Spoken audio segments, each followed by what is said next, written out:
Hello everyone. Before we start, make sure to like and subscribe to the channel and leave a comment with where you're from and what time you're watching. That way, YouTube will keep showing you stories just like this one. Now let's begin. I just turned 26 2 weeks earlier, still carrying that half smirk of someone who thought her worst days were already behind her. Devon's divorce papers had finally come through, and we decided to celebrate the way people in Atlanta do when they don't want to go home. Shots, dance floors, bad decisions, and eventually a 2 a.m. pilgrimage to the Waffle House off G92. The three of us, me, Devon, and Kelsey, were crammed into my old Civic, still buzzing from the night. My phone had died somewhere back on I-75, but it didn't matter. We didn't need GPS for this. That Waffle House had been a part of our ritual for years. Post-club pancakes, after-party coffee, long mornings we didn't want to end. But the moment we pulled into the lot, something felt wrong. Not the building itself. Same flickering yellow sign, same haze of cigarette smoke drifting like low fog. But the air had a different weight to it, like the whole place was holding its breath. We slid into a booth against the wall. The vinyl was sticky, syrup or soda I didn't check. The quiet pressed down, no jukebox hum, no clatter of plates, just too much silence. Two groups were already there, one by the window, loud, drunk, arguing through laughter over a plate of hash browns. The other near the jukebox, two men and a woman, silent, watching. Their eyes tracked every movement. No smiles. Not from them, not from the waitress, not even from the cook. Devon, who never shut up, sat uncharacteristically still. Kelsey tried to break the tension. She leaned in, whispering with a crooked grin, "We're totally gonna die in here." Nobody laughed. The cook, an older man with deep lines carved into his forehead and hands that moved with restless speed, approached us with menus. He didn't ask for drink orders, just glanced over his shoulder at the window group, then back at us. His voice dropped low, barely audible. "If anything starts," he muttered, "hit the ground. Don't wait." I blinked at him. "What do you mean, starts?" He didn't answer, just turned and walked back to the grill like he'd never said a word. Devon raised an eyebrow at us. "Y'all want to leave?" We didn't. Not then. Not yet. God, I wish we had. It happened fast. Too fast. Devon was midway through a story about his ex's new boyfriend. Dude looks like a walking haircut when the sound came. A chair scraping hard against tile. Loud, final. The kind of sound that cuts through everything. Then a scream. High, panicked. A woman's voice. "Don't touch her!" A man's shout followed, angry, close. Then the crash of plates and wood. I couldn't see what was happening until I turned. Devon stood up, palms raised. Hey, yo, chill out." His voice was calm, steady, like he believed reason could fix this. He always believed that. But someone shoved him, hard. His foot caught on the leg of the table, and he went down. The sound his head made when it hit the metal edge, dull, wet, sickening, lodged itself in my chest. I froze. Then I caught it. A glint of silver under the buzzing fluorescent lights. A knife. Someone shouted. Another crash. And then the gunshot. It cracked the air open, louder than anything I'd ever heard. Kelsey didn't scream. She didn't say a word. She just grabbed my arm and pulled me under the booth with her. My palms smacked against the cold tile. Someone nearby was sobbing. Another voice wailed, "I can't feel my arm." A hot sting tore through my side. At first, I thought it was just fear twisting me in half. But then I saw it, blood soaking through my shirt. Just a graze, shallow but real. Real enough to lock me in place, staring at the chipped linoleum like it might explain what was happening. And then, silence. Sirens in the distance. Slow at first. The shooter dropped his gun onto the table and sat down, calm, like he'd just finished his meal. The kid with the knife was gone, slipped out the side door unnoticed. Couldn't have been older than 19. Never said a word the whole time. The cops came 10 minutes too late. Devin was alive but dazed, blood dripping down his temple in a dark, steady line. Kelsey's hands trembled as she pressed a stack of napkins against my side, her voice breaking when she whispered, "It's okay. You're okay. Just stay still." The napkins soaked through too quickly, the red spreading like ink in water. Nobody in that room seemed to really understand what had just happened, only that it had been noise and chaos, and then, suddenly, silence. Later, they'd say it was self-defense. Some witnesses swore one person started it, others said the opposite. The man with the gun had a permit, a record of being threatened before. Maybe that mattered in court. But in that booth, under those lights, none of it made the scream in my head stop. None of it made the image of Devin hitting the floor go away. We gave our statements to the police. I don't remember half of what came out of my mouth. Words tangled together in the fog of adrenaline. Flashing blue and red lights bled through the windows. Paramedics hovered, their latex gloves tugging against my skin as they checked my side. Some local reporter leaned in with a microphone, asking if we wanted to talk. I shook my head, clutching the bloody fabric of my shirt tighter. The doctor said my wound was just a graze, shallow, but it bled like it had something to prove. Devin wasn't so lucky. Mild concussion, 7 stitches above his eyebrow. He tried to joke about it, mumbling, "Guess I got a free breakfast out of it." But his voice cracked halfway through, and even he couldn't fake the smile for long. Kelsey didn't joke at all. She stayed quiet, her eyes glassy, her face stiff like something deep inside her had cracked and wouldn't snap back into place. The ride home was hushed. Devin stared out the windshield, one hand pressed to his bandaged head. Kelsey kept her arms folded tight across her chest, staring straight ahead. I sat in the back, pressing gauze to my side, watching the highway lights blur past. My thoughts spun around the same realization, how random it all was. How a stupid Waffle House booth, a sticky seat, a night meant to be nothing more than fried food and laughter, had turned into this. Trauma stitched into us like someone else's scar. Weeks passed. The news cycle moved on, new headlines pushing ours aside. But I didn't move on. I stopped going out. Deleted my social media. Loud noises made me flinch, and the smell of fried food made my stomach twist. I dragged myself back to work, but I wasn't the same. Less patient, quicker to snap, constantly exhausted. My manager asked once, "You doing all right?" I lied, told him I was fine. The ringing in my ears hadn't stopped since that night. Not a literal sound, but the echo, the scrape of the chair, the gunshot, the scream. Every time bacon sizzled on a pan, my chest tightened. Therapy helped eventually.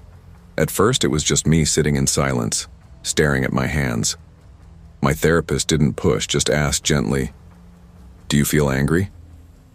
I didn't know how to answer. Angry at the shooter? At the kid with the knife?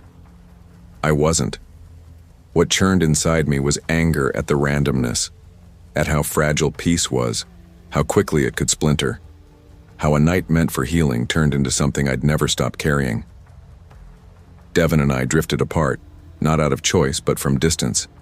He moved to Savannah, said he needed a restart. Kelsey disappeared completely, stopped replying to texts. Someone told me she'd started going to church again, said it made her feel clean. Me, I stayed. Same apartment, same job, but I avoided exit 92. I couldn't drive past it. Even the sight of that yellow sign in the distance made my chest clamp shut. Nights were the worst. I'd wake up drenched in sweat, convinced I'd heard a chair scrape across the floor, convinced it was happening again. And sometimes the thought crept in, what if I hadn't ducked? It's been almost 2 years. I still haven't set foot in a Waffle House. Any of them. I can't. The scar on my side is barely visible now, just a thin line. But it's enough. A permanent reminder of how close it came, how fast the world can tilt. People always say you never expect it. But part of me did. Maybe not that night, not in that place, but somewhere. The world's been wound too tight for too long. You can feel it in the way people's eyes flicker, in the way they jump when a door slams. Sometimes I think part of me is still there, crouched under that booth, holding my breath, waiting for another chair to scrape. But I'm trying. Some nights I write it all down like this. Not because it erases anything, but because silence makes it worse. And here's what I've learned. Peace isn't permanent. It's something you grip with both hands, fragile as glass. Chaos will come because it always does, and when it does, you don't get to choose the shape of it. You only get to choose: freeze, run, or survive. That night didn't make me fearless, but it made me aware. The world can flip in a second. And the ones who walk away? They aren't the lucky ones. They're just the ones who carry the weight.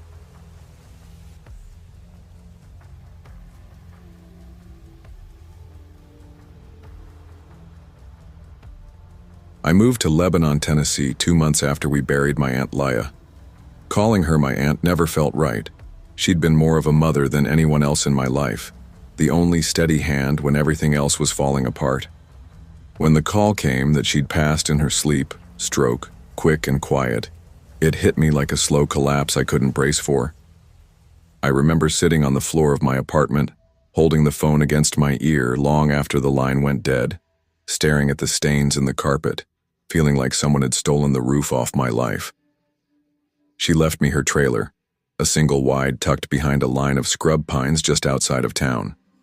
The place leaned a little on one side, tin roof patched with old shingles, but it was hers, and now mine. Rent-free. No neighbors for miles. To me, it felt like the first good thing in years. I needed quiet. I was only a year clean, off the pills, out of courtrooms, probation finally done. I told myself maybe if I stayed still long enough somewhere no one knew me, the noise in my head would stop. I picked up a job on the overnight shift at the Waffle House on West Main. They weren't picky. Just wanted someone who'd show up sober, keep the eggs flipping, and not skim the register. I told myself it was temporary, just a bridge, something to keep me upright. That Tuesday night, my manager Rita called out. Migraine, maybe whiskey. I never knew with her. That left me running the floor with Jalen, the new dishwasher. Couldn't have been more than 19, rail-thin, twitchy hands, always walking around with headphones clamped over his ears even when the cord wasn't plugged in. He didn't talk much, which suited me just fine. It had been slow. The regulars came through around 9. A couple truckers who wanted coffee thick enough to chew, some college kids wolfing down pancakes after a show. By 11:30, the place was empty. The hum of the fryers was louder than my own thoughts. I wiped down booths, rolled silverware, started prepping the biscuits for the early morning rush. At 11:58, I remember checking, I stepped out back to smoke by the ice machine. It sat wedged between the dumpster and the fence line, humming like an old refrigerator on its last leg. I lit up, leaned against the bricks. That's when I saw him.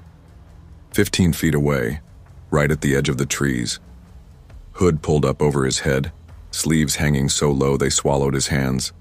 Just standing there, staring like he'd been waiting for me. I squinted through the smoke. "We're closed inside," I called out. "Take out only." He didn't move, didn't speak, just tilted his head real slow, like a dog trying to puzzle out a sound. But it wasn't confusion on his face, it was amusement. Then he turned, or no, not turned, more like glided, back into the tree line. No sound of leaves, no crunch of gravel, just gone.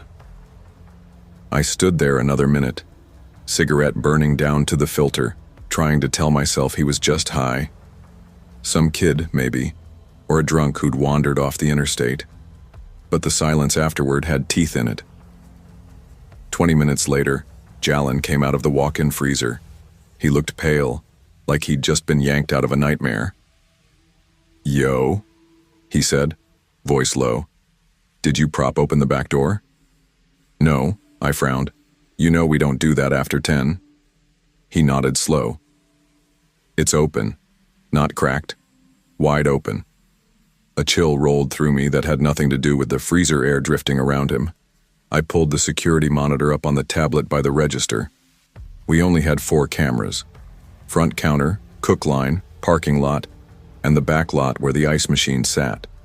The front looked fine, cook line clear, parking lot empty, but the back camera, static, no feed, no timestamp, just fuzz like an old TV left on after midnight. I smacked the side of the tablet. Nothing changed. Must be busted, I muttered, trying to sound casual. Or someone yanked it, Jalen said, voice flat. Or covered it. We didn't talk much after that. He slipped his headphones back on and buried himself in the dish pit. I moved through the motions, restocking syrup, filling ketchup bottles, checking the irons. Around 12:45, I was in the supply closet pulling more creamer when I heard it. A stall door creaking. The employee bathroom sat just behind the supply room. Single toilet, flickering light, bleach stench that never went away. We hadn't had a customer in nearly an hour. The front bell hadn't chimed once. I froze. "Someone in there?" I called, my voice thinner than I wanted. Silence. I pushed the door open slow. And he was there, barefoot, standing on the sink like a gargoyle, head tilted, watching me. His hoodie clung to him like it had been dragged from the bottom of a pond, heavy and dripping. His skin looked wrong, pale, almost gray, like it had never seen the sun. His eyes were wide, unblinking, too bright in the flickering bathroom light, and his lips pulled back in a grin that didn't belong on any living face. I stumbled backward, slipped on the wet tile, and slammed the door shut behind me hard enough to rattle the frame. "Jalen!" I yelled, scrambling to my feet. "Jalen, someone's here!" He came running, clutching a spatula like it was a knife. His breath was sharp, eyes wide. We pushed the door open together. The bathroom was empty. No man on the sink, no wet footprints. The floor was bone dry. Even the porcelain under the light was spotless, like it had never been touched. Jalen stood there, spatula still raised, staring at me like he was waiting for a punchline. "You good?" he asked finally. I nodded too fast, too eager. My throat was tight. He didn't press, but he didn't laugh either. He just went back to the dish pit, and I went through the motions like a ghost, refilling creamers, pretending my hands weren't shaking, pretending every creak and hum of the building didn't make me jump. The rest of the shift dragged, each second stretched thin with that haunted feeling gnawing at the air. By the time the sun started bleeding through the glass, orange across the tabletops, I'd already made my decision. I wasn't coming back. I quit before the next shift. Didn't even wait for Rita to ask why. Just dropped the key on the counter, muttered a quick thanks, and drove back to the trailer like I was running from a crime scene. The road shimmered with fog, still wet from the night. The sun hadn't risen past the trees yet, and every time I stopped at a light or an intersection, I found myself checking the mirrors, half expecting to see him back there, sitting barefoot in the back seat, clothes dripping onto the upholstery. When I finally got home, I locked the doors, every single one, then shoved a chair under the handle just to feel like I'd done more. I didn't sleep. Couldn't. My mind was a broken film reel playing him over and over again. The stance, the grin, and the whisper. He had whispered my name. I knew he had. Right before I ran, I tried to rationalize it. Maybe I was overworked. Maybe it was sleep deprivation, detox, grief stacked on grief. Loneliness can rot your brain if you let it. But it didn't feel like madness. It felt too sharp, too specific. You ever feel a fear that isn't loud? Not the kind that makes you scream. The kind that sits in your bones like a weight, silent, patient, waiting. That's what it felt like. That night I installed deadbolts, inside and out. Dug an old doorstop alarm out of the junk drawer, the one my aunt had given me after my first rehab stint. I slept with the lights on. Weeks passed. I picked up another job stocking shelves at a 24-hour grocery in Mount Juliet. Quieter, safe, or at least it looked it. Cameras in every corner, fluorescents buzzing nonstop, nothing ever out of place. But something lingered. At the end of each shift, when I passed the ice machine near the break room, I caught myself checking its reflection. Not the machine itself, the reflection. And sometimes, just for the briefest flicker, I swore I saw movement. A tilt of the head, a blur of wet fabric, a shadow that bent the wrong way against the light. I never stayed long enough to check. Jalen texted me once, weeks later. Just a thumbs up emoji and, "You weren't crazy." I didn't ask, didn't want to know what he saw. Because what I saw that night wasn't a person. People don't move like that, don't grin like that, don't vanish without a trace. Some things just follow you. Not like ghosts. Ghosts are sad, stuck, maybe even mournful. This thing wasn't sad, it was curious. I still keep the lights on, not because I'm scared. Fear fades. Habits don't. I double-check the locks, keep salt by the windows, never take out the trash after midnight. You learn to live with it.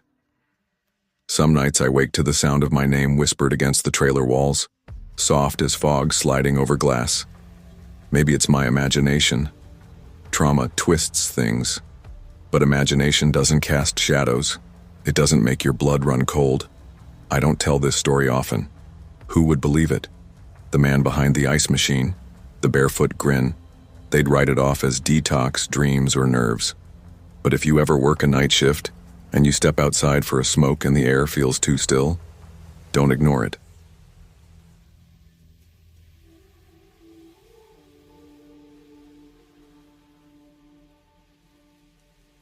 My name's Dana.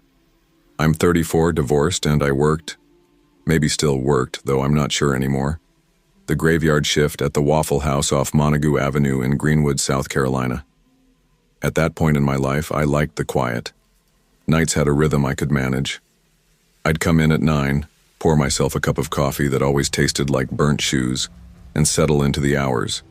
Nights drew a certain kind of person, long-haul truckers with road-burnt eyes, couples half arguing through their plates, drunks trying to sober up over scattered hash browns. Most of them just wanted to be left alone. I liked that. It had been a hard year. I lost my baby in February, and my marriage cracked open after that, too broken to be put back together. I didn't cry the way people expect you to. Instead, I just stopped talking. Grief is strange. It doesn't scream or wail. It seeps. It hums low under your skin like a radio on a station you can't quite tune in. So I kept to the night shift. I drank too much coffee. I cleaned the same counter 600 times just to keep my hands from going still. That night, May 6th, it was slow, even for a Monday. A single trucker sat in the corner booth, staring into his cup like it owed him money. I was behind the counter organizing jelly packets by color because standing still felt impossible. Marcus, our cook, had just dropped a fresh basket of hash browns into the fryer when the front doorbell jingled. The kid who walked in couldn't have been older than 19. Pale green hoodie, black jeans, beat-up sneakers. Skinny, like he hadn't had a proper meal in days. I gave him a nod, but he didn't acknowledge me, didn't even pause. He just walked straight toward the bathroom and shut the door. At first, I didn't think much of it. We get plenty of folks coming in just to use the restroom without buying a thing. Half the time, I pretended not to notice. But time slipped. 20 minutes, then 30. I glanced at the clock, then back at the bathroom door. Something twisted in my stomach. I walked over, tapped lightly. "Hey, you all right in there?" No response. I lingered, told myself maybe he'd passed out on the toilet. Wouldn't have been the first time. Still, something about the silence felt heavier than it should. I turned toward the kitchen. "Marcus, watch the floor for a sec, I'm gonna check." That was when everything shifted. The bathroom light flickered as I pushed the door open. 3 stalls. There'd always been 3 stalls in that Waffle House restroom. The first 2 stood empty. The third, locked. I stepped closer, knuckles brushing the chipped paint of the stall door as I knocked. "Sir, you okay?" Still nothing. My stomach rolled. Something deep inside whispered, "Don't open it. Just call someone. Leave it." But another part of me, stubborn and worried, made me crouch down and glance beneath the stall door. That's when I saw him. Slumped sideways, one leg bent under him wrong, face turned toward the wall. His left eye stared wide open, frozen, unblinking. And in the socket, jammed deep, was a rusted spoon. I jerked back so fast I nearly fell. "Marcus!" My voice cracked, sharp with panic. He came running, apron stained with grease, wiping his hands. He didn't ask a thing, just rammed his shoulder into the door until it broke open. The kid was still breathing. Barely. Shallow. Weak. His lips had gone pale. Dry. A smell hung in the air, metallic, sharp, like blood, but colder somehow, like iron pulled from the ground. Marcus bent down, fingers to the boy's neck. "Pulse is thin," he muttered. My hands wouldn't stop shaking as I fumbled for my phone. I dialed 911, dropped the phone, snatched it up again. The dispatcher tried to steady me, told me to breathe, but my words tangled and stuttered. Minutes later, red and blue lights cut across the windows. Paramedics rushed in, telling us to move back. One of them, a tall white guy with a ginger beard, pressed his hand to the kid's throat, then looked rattled. "Vitals are all over the place," he whispered to his partner. "What the hell is this?" And then, the kid moved. Just like that. Like waking from a nap. His lips trembled, mumbling something I couldn't catch, slurred and broken, like the tail end of a dream you can't hold on to. And the spoon, gone. I swear to God it was gone. 1 second jammed into his eye, the next, nothing. No mark, no wound, just that staring eye like nothing had ever touched it. The medic darted a look at us before sedating him and wheeling him out. No ID, no wallet. Just lint in his pocket and a crumpled receipt from a gas station 2 counties away. The cops showed up about an hour later. One detective, skinny, too clean cut for a graveyard shift case, leaned against the counter. "Did anyone else go into that bathroom with him?" he asked. I shook my head. No one I saw. But even saying it, I didn't feel sure. Not because I'd seen someone, but because I'd felt it. The whole time in that bathroom, it was like something else had been there, watching us through the cracks in the stall. The detective came back the next day, same clean shirt, same clipped tone, asking the same questions. My answers didn't change. No one saw him come in with anyone. No one saw anyone else enter that bathroom. But the details never lined up. For one thing, the stall had been locked from the inside, yet the kid was sprawled sideways on the tile, nowhere near the latch. His body was limp, dead weight. When Marcus broke the door open, the kid didn't stir. There was no way he could have reached that lock from where he landed. The detective frowned, scratching at his temple. Maybe someone else was in there with him, could have climbed up, hidden in the ceiling behind the trash can. Weird, but not impossible. Or, he glanced at me. Maybe the kid did it to himself. Passed out. Meth, bath salts. People see wild things on that stuff. I nodded, but inside I was screaming. I didn't agree, and I didn't dare argue. What was I supposed to say? That a spoon had vanished into thin air? That the moment I stepped into stall 3, I felt a warm breath on the back of my neck even though no one else was there? They showed me the camera footage anyway.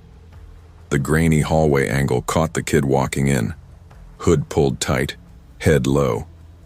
No one behind him. No one left the bathroom until the paramedics came. "Where'd the spoon come from?" I finally asked. The detective looked up. "What do you mean, that kind of spoon?" "The rusted one," I said. "The one in his eye," his brow furrowed. "We haven't used spoons like that in years. Waffle House remodeled in '09. That thing looked like it belonged in the '70s. He blinked slowly, then added, "But we didn't find any spoon." I froze. My throat went dry. "What? You didn't see it? You read my report." Marcus saw it too. The detective flipped through his notebook. EMTs didn't log any spoon. No photos, no evidence at the scene. Nothing in the ambulance either. Marcus wouldn't talk about it after that. When I pushed, he just shook his head. "Stress, Dana. Maybe you imagined it, but he wouldn't look me in the eye. We both knew better. By Friday, I handed in my notice. Couldn't eat, couldn't sleep. Every time I closed my eyes, I saw the boy's eyes staring back at me. Empty, not in pain, just hollow, like something else had slipped in behind it. And then the dreams began. Always the same bathroom, always stall 3. But the dreams never unfolded the same way twice. Sometimes I'd be at the sink staring into the cracked mirror and I'd blink. Suddenly I was the one on the floor of the stall, sideways, my body stiff, my mouth unable to scream.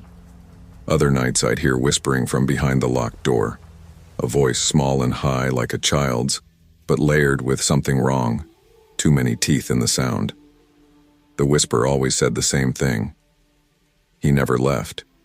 He just went deeper. I stopped going out. Friends stopped calling. My world narrowed down to the apartment walls and the weight in my chest. 2 weeks after I quit, my phone buzzed. A text from Marcus.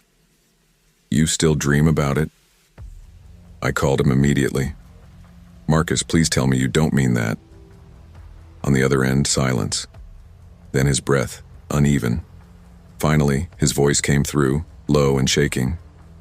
I saw him again. My grip tightened on the phone. "Who?" "The kid, or someone like him, came in last night. Same eyes, Dana." My stomach turned. Did he say anything?" Marcus whispered, almost inaudible. He ordered coffee, sat at the counter, waited till everyone else left. Then he leaned in and said, "There's more in the pipes." And then he walked into the bathroom. My throat went dry. "What did you do?" I didn't follow. I couldn't blame him. I wouldn't have either. I don't know what lives in that bathroom. I don't know where the spoon came from or how it vanished. But I know one thing with absolute certainty. Whatever happened to that boy in stall 3 wasn't human. It wasn't drugs. And it damn sure wasn't something you could explain away with cameras and incident reports. Some places in this world get marked, bruised, like the earth remembers. Months have passed since then. I moved to Asheville, picked up a job at a diner that closes at 10. No more graveyard shifts, no more bathrooms with flickering lights. I see a therapist once a week. Doesn't fix much, but it keeps me moving. I try not to read the news, but sometimes I slip. Just last week I caught an article, tiny, barely a blip, about a diner bathroom in Tennessee. A young man found unconscious, no ID. A rusted spoon lodged in his eye. They called it a prank. Just kids, but I know better. There are places where the world thins out, where things seep through. Not loud, not violent, but quiet. A whisper, a breath on your neck, a cold metal spoon. Sometimes they come through pipes, sometimes mirrors, sometimes through cracks in stall doors that never fully close. And when they come, they don't leave the way they entered. Not every shadow is harmless. Not every silence is safe. Some places hold pain that doesn't belong to the living. Always pay attention to the quiet things. That's where the real monsters hide.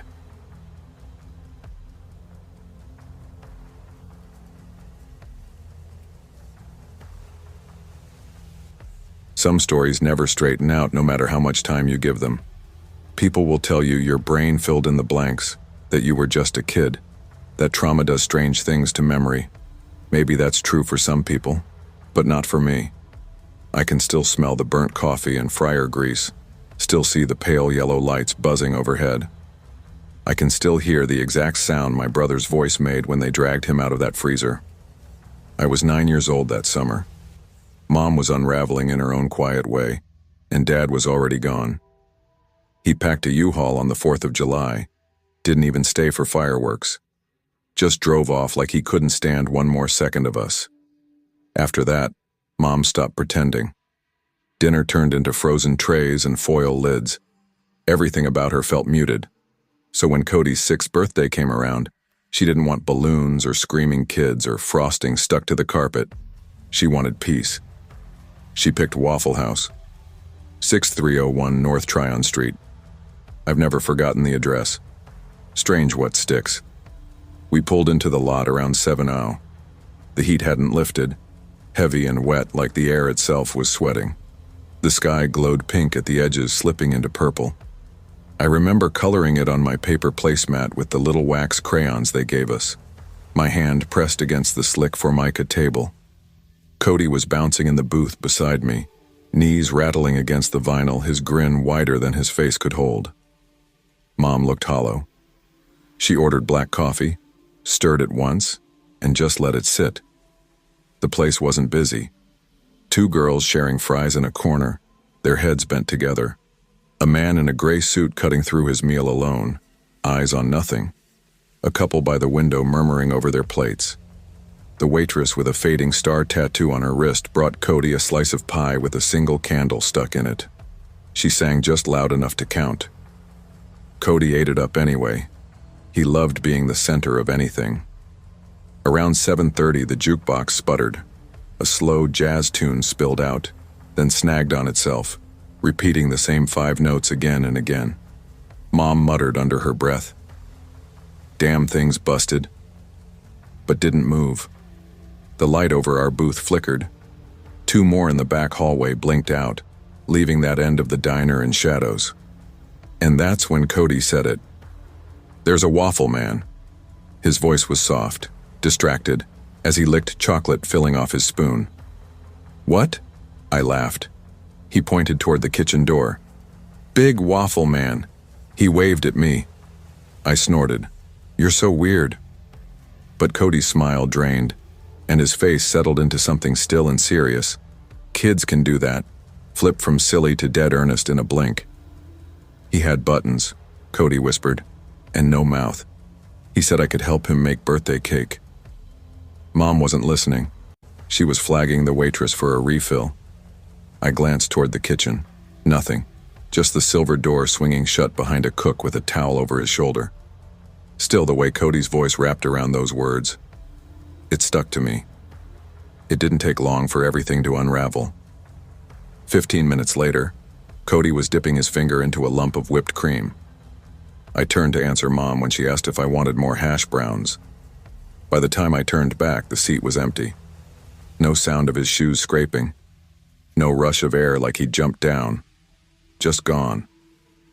Where's Cody? I asked. Mom didn't look up at first. What do you mean? He's gone. Her sigh was automatic. Honey, he probably just went to the bathroom. But I saw it in her eyes, the quick snap of panic she tried to bury. She stood fast, her voice sharp. Cody, come back here now. Silence. I scrambled off the booth and sprinted toward the restrooms. Halfway down the hall, I froze. Out of the corner of my vision, something big slipped behind the swinging door marked dry storage. I didn't think. I pushed the door open. Cold. Not the hum of an air conditioner. Wrong cold. Basement cold. Grave cold. My breath stuttered in the dim. Shelves sagged with syrup jugs and pancake mix, plastic bottles of cleaner, a mop tipped in a gray bucket. Cody. My voice cracked. Nothing. At the back, behind stacked boxes, something waited. A costume head, brown foam, round and flat like a waffle, stitching where eyes should be. A hole of black cloth instead of a mouth. I stepped closer. Inside that dark opening lay a sock, striped blue and white. Cody's. My scream tore itself out of me before I knew I was making it. I bolted, caught my foot on the mop bucket, slammed my shin, and kept running. Bursting back into the diner, gasping, my throat shredded. The place went silent. Forks frozen halfway to mouths, chairs scraping as people stood. The manager rushed toward me. Mom nearly knocked me over when I burst back into the dining room. She grabbed my shoulders hard enough to hurt. He's gone, I choked out. He's in the back, there's a costume, there's a sock. Her face twisted, panic spilling past the tiredness that usually held it in place. People stood from their booths, looking around. A woman near the counter pulled out her phone and started dialing. The manager shouted something to the cooks, and the waitress with the star tattoo hurried toward the hallway. Within minutes, The whole place shifted into chaos. Someone yelled for the police. The cook swore he hadn't seen anyone go near the storage room.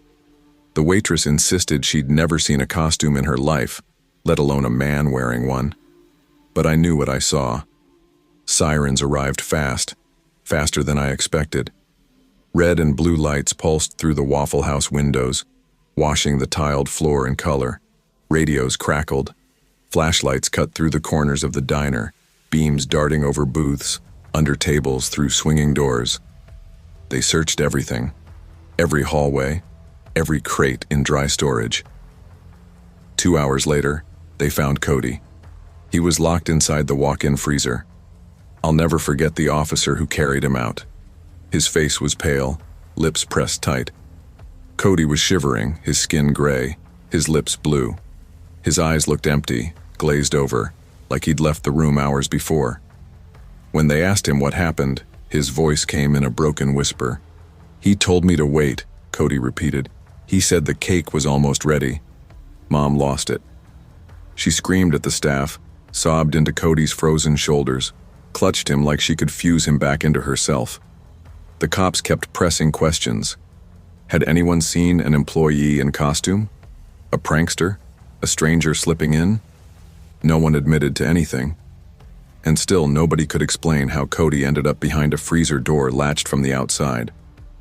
The storage room had no hidden exit, no crawl space. The waffle head I saw was gone. The sock too. Every security camera had glitched out between 7:30 and 7:50, static washing across the screens while that broken jazz loop bled from the jukebox. They didn't believe us. Not really. Their official line was that Cody must have wandered back there himself, curious, clumsy. They ignored the part where he said someone told him to wait. Kids make things up, they said. But I knew my brother. And I'll never forget the way he stared at birthday candles afterward, flinching like fire could bite. Mom tried to fight. She hired a lawyer, filed a suit against the franchise. It didn't go far. Their attorneys were cold, practiced. They said Cody was unsupervised. They said the cameras were under maintenance. They suggested the costume I described might have been an old promotional prop. And when Mom's money ran out, the case died. After that, she stopped talking about it. She pushed Cody into therapy, sold the house within a year, tried to pretend life was moving forward. But me, I never stopped remembering. I grew up, left town, built my own life. But the memory clung like smoke. Waffle mascots on cereal boxes made my skin crawl. If I heard a jazz riff hit those same 5 notes, I'd slam the remote. Sometimes I still woke up sweating. Sure, I'd see foam eyes watching from the corner of my room. Cody doesn't talk much about it either. He's in college now, a good kid, steady. But on his worst nights, he sleepwalks. Once I found him in the kitchen at 2 a.m, standing barefoot in front of the fridge, whispering. He said to wait. He said to smile for the photo. I asked him once, cautiously, if he remembered the sock. He nodded, slow and heavy, like his head weighed 100 pounds. He put it there, Cody said, so you'd know he was real. The chill of those words never left me. Just last week I drove past that Waffle House, still standing. New sign, different staff. But the bones were the same. I parked in the lot, stared at the doors, couldn't make myself go inside. I just sat there, wondering if the freezer still clicks shut the same way. If behind those dry storage shelves something waits, foam head resting in the dark. And I wonder, was it just us? Or did it happen again? Another kid on another birthday? I don't know what that thing was. A man in a suit? A spirit wearing skin of foam? Some sick mascot pulled alive by belief? But I know it was real. I know it touched our lives, nearly took my brother. You can laugh. You can say it's just a story from a scared kid in a Waffle House on a humid Carolina night. But if you're ever there, and the jukebox starts skipping, and your child says he sees a man with no mouth, don't wait, don't ask questions, leave. Kids don't always lie. And some stories, the strangest ones, aren't stories at all. Always listen. Because sometimes the monsters don't come with claws or fangs. Sometimes they wear foam heads and whisper about cake. When the fire came, it didn't start loud.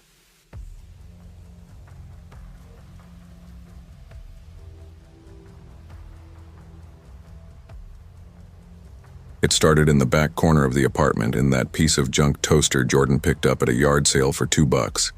Second-hand, scratched, the kind with a fake chrome finish that peeled if you looked at it too long. The switch stuck sometimes, too. You had to jiggle it to get it to release. I remember hearing the sharp pop, not like toast springing, but like a fuse surrendering. Then came the sour, chemical smell of wire insulation burning.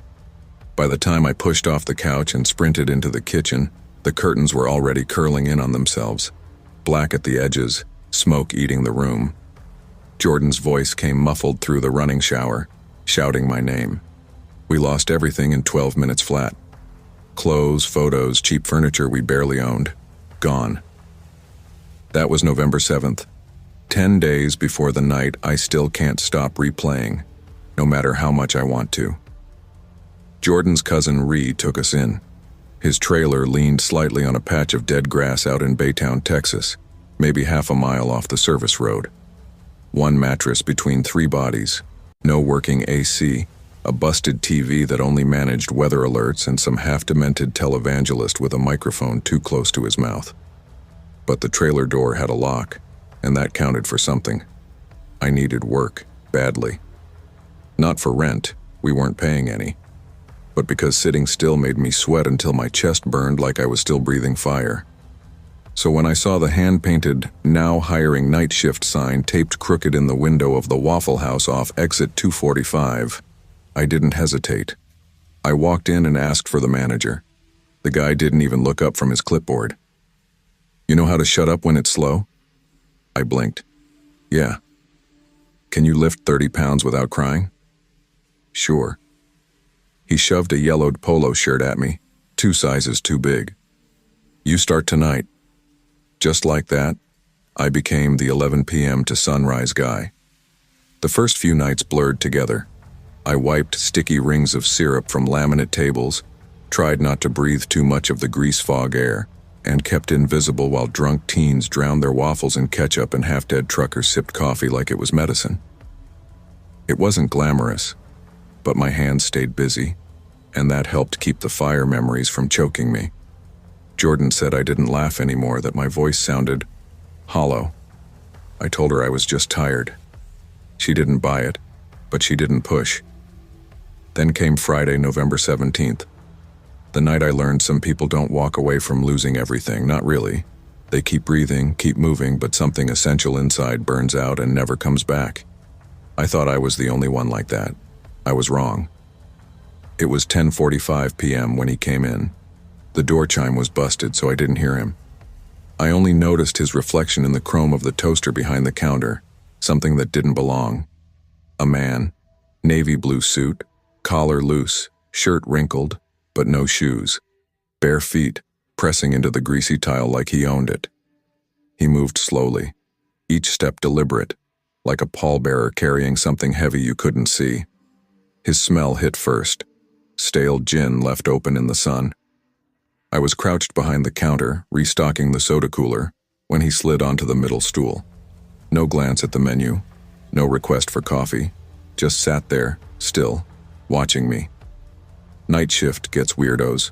Rule number 1 is don't poke the bear. So I ignored him, kept stacking cans.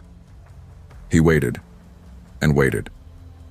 Finally, his voice cut through the silence. You ever lose everything? I froze, glanced at him. His tone wasn't drunk, steady, deep, too steady. Excuse me? He leaned forward on the counter like we were old friends swapping secrets. You look like you have. People with fire in their eyes always do. The air crawled cold through me. I hadn't told anyone here about the fire. Not the manager, not Randy in the back, not even the guy at the gas station who sold me socks. I gave the smallest nod. He smiled, flat, joyless, not crazy, not kind, just sad. Then you get it. Randy pushed through the swinging door carrying a fresh tray of hash browns. He slowed, giving the man a wary look. "You want something to eat?" The man didn't move, didn't blink. Then, like a switch flipping, he slammed his fist down on the counter so hard the syrup bottles rattled. "She left me," he roared, voice cracking the air. "Took the car, took the damn dog. You know how that feels?" Randy stiffened. "Sir, I'm gonna have to—" "Don't you dare tell me what to do." The man's voice had a growl in it now. His hand darted, snatching the butter knife from the napkin holder. Before either of us could react, he pressed it to his own cheek and dragged it downward just enough to split the skin. Blood beaded instantly, dripping onto his collar. "You want a show?" His eyes burned wide, manic, locked on mine. "I'll give you a damn show." Randy stumbled back, almost losing his footing. My own hand fumbled under the counter, searching for the panic button hidden by the register. The man suddenly grabbed the steaming mug Randy had just set down, and in one violent motion, flung the coffee across the counter. Most of it smacked against the back wall, sizzling down in streaks, but a good splash hit Randy's arm. He screamed, dropping the tray of hash browns with a crash that echoed through the little diner. The smell of burnt coffee mixed with grease and sweat. "Cops are on their way," I managed, voice tighter than I meant it to be. The man just looked at me, eyes heavy and unblinking. "Good." Then, as if nothing had happened, he eased back onto the stool. Calm, too calm, like rain falling after thunder. 6 minutes later, headlights cut across the parking lot. 2 cruisers pulled up, no sirens, just quiet, pulsing red and blue bleeding through the glass. The officers came in with the kind of tired eyes that had seen this routine before. The man didn't fight, didn't curse, didn't flinch. He held his wrists out like he was offering them something precious. They cuffed him gently, one of them prying the butter knife loose from his fingers the way you'd take a plastic toy from a sleepwalking child. They spoke to him low, steady. He nodded, answered. After a few minutes, one officer stepped over to me. I was wiping at the coffee, rag trembling in my hand, heart still pacing faster than my body could keep up. "His name's Daniel Price," the officer said quietly. "Used to be a pastor down in Houston. Got evicted last week. Wife left him. Lost custody of his kid this morning." He shook his head, jaw tight. "Poor bastard's been drifting between truck stops 3 days. Said he just needed someone to listen." I didn't know what to say. A pastor? That man hadn't spoken one word about God. Not once. But maybe he didn't have to. Randy sat slumped against the counter, a wet towel pressed against his red arm. His voice was shaky when he muttered, "That guy wasn't drunk. He was drowning." We closed up early that night. First time I'd ever seen the place go dark before 5 a.m. I pedaled my bike back through the damp Texas air. Every shadow stretched long by the flashing lights still burned into my vision. Jordan was asleep when I crept inside the trailer. I didn't wake her. I lowered myself onto the floor and just stared at the wall. The peeling wallpaper seemed to ripple like flame in the dark. All I could think about were his eyes, right before he yelled, before the knife, before the blood. Hollow, empty, the same way mine had looked last week when I caught myself in the bathroom mirror. The next morning I asked for a shift change. "Morning crew only," I told the manager. He looked me over. "You good, man?" I kept my eyes on the floor. Couldn't force an answer out. He just sighed, scribbled on the schedule, and didn't push. Jordan noticed almost immediately. She said I seemed more present, but also more far away. Like someone turned the switch back on, but the wires aren't connected right, she said. I didn't argue. I didn't have the words for it anyway. It wasn't trauma like the fire. No roaring, no sudden blaze ripping your world away. What he left behind was quieter, slower, like rust spreading over metal that used to hold weight. A different kind of corrosion. Some nights I thought about going to see him. I asked around. Heard he'd been placed in a rehab shelter run by a small church. But I never went. Not because I feared him, but because I feared the reflection. I was scared I'd look into his face and find more pieces of myself than I was ready to admit. It's been 4 years now. I left Baytown, picked up steady warehouse work in Beaumont.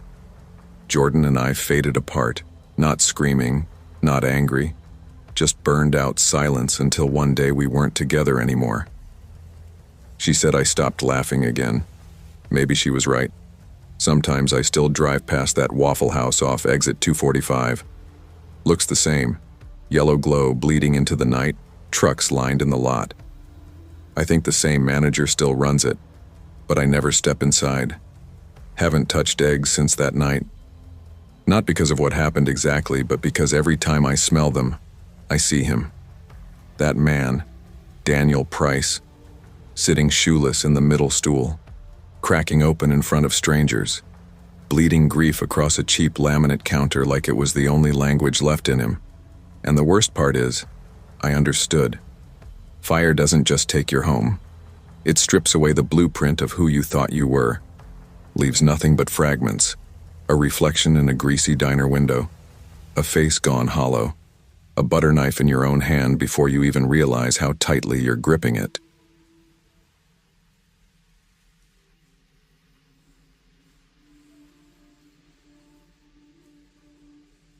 I wasn't supposed to be there. James and I had this unspoken agreement, almost a superstition at this point. No late-night food runs without the other, and especially not to Waffle House. He'd worked nights as a security guard for years, and he always said it was the patterns that got you noticed. Breaches in routine drew attention, the kind of attention you didn't want. But James was out of town for work, and I hadn't eaten all day. My stomach had been growling since sundown, and by 11:30 I caved. I told myself it would be quick.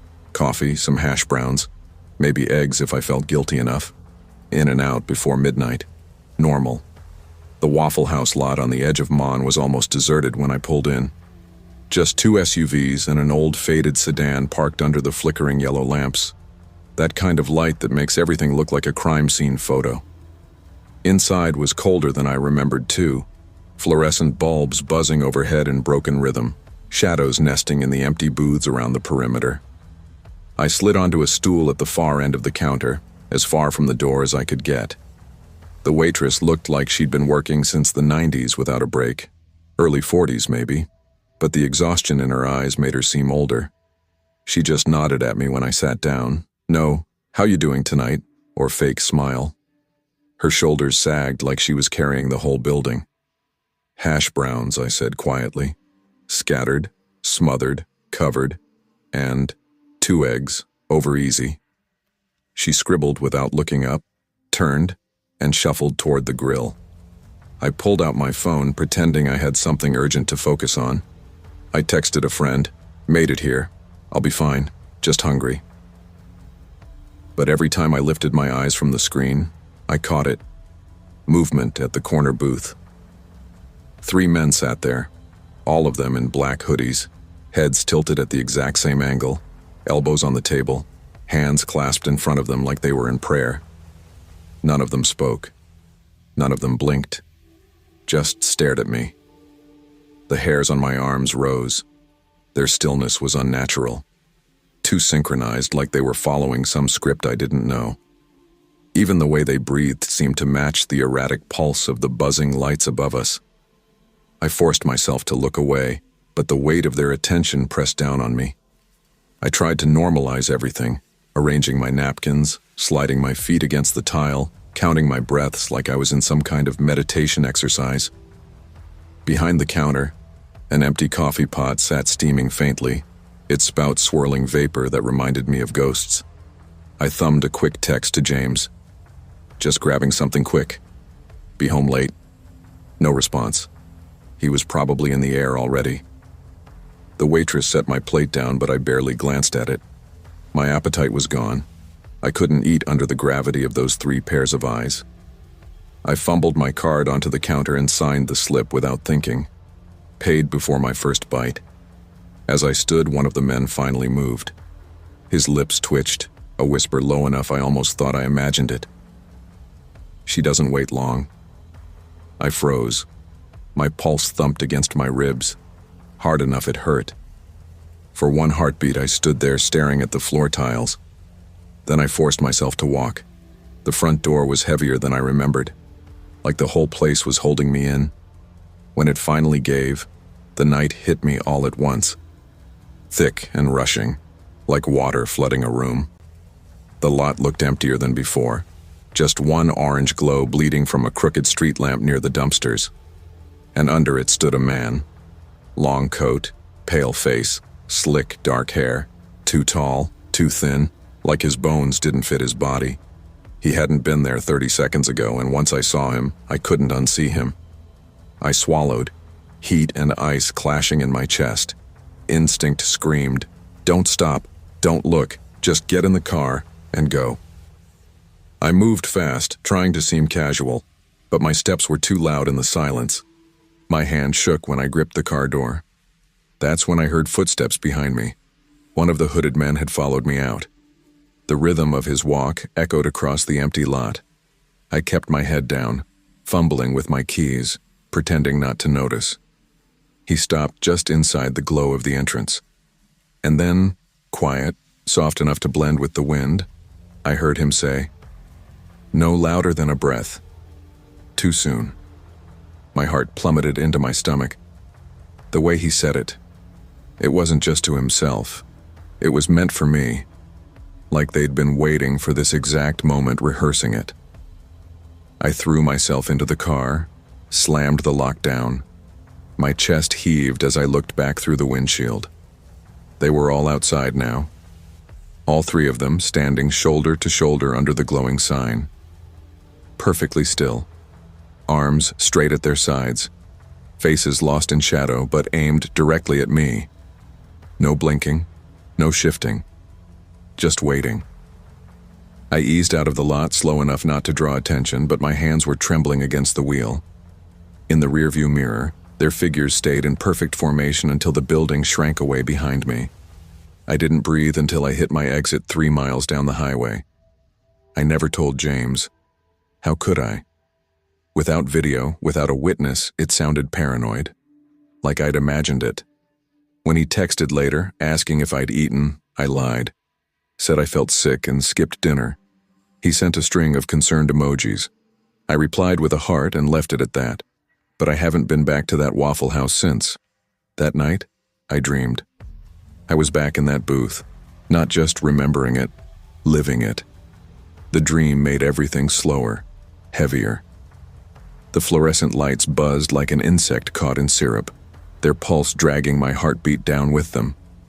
The 3 men sat across from me again, hoodies up, but their faces weren't faces anymore, just blurs, smudged shadows where eyes and mouths should have been.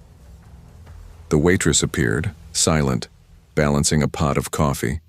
She walked toward us but never reached the table. She just stood there, frozen in place, steam curling up like smoke from the spout. I couldn't move, couldn't lift a finger. Then I felt it. Someone standing behind me. My breath caught. My throat tightened. A weight pressed close, close enough that when they leaned in, I could feel strands of cold hair brush the back of my neck. Their whisper slithered into my ear. She came back. The words jolted through me like electricity. And then the 3 hooded figures leaned forward together, as if yanked by invisible strings. The smell hit me all at once. Burnt coffee, gutter water, something sour that clung to my tongue. I woke up choking. My chest heaved like I'd been underwater too long.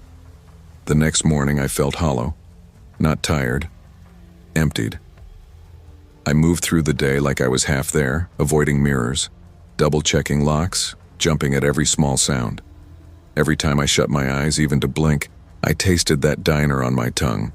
I tried to be rational. I retraced my steps online, combed through local news. Nothing. No missing persons. No unusual police reports. The Waffle House was just another dot on the map. I even called the store. "Lady, we close at 1, the manager told me flatly. "Night crew gone by 2. We don't run 24 hours.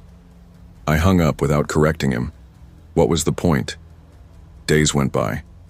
I threw myself into therapy, convincing myself it was stress, work deadlines, James being away, my own bad habit of skipping meals. That was safer than admitting the truth. But no matter how I rationalized, I couldn't shake the memory of those synchronized men, the whispers that knew me.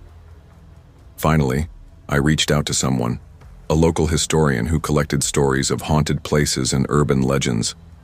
We sat in her cramped office, surrounded by dusty maps and yellowed files.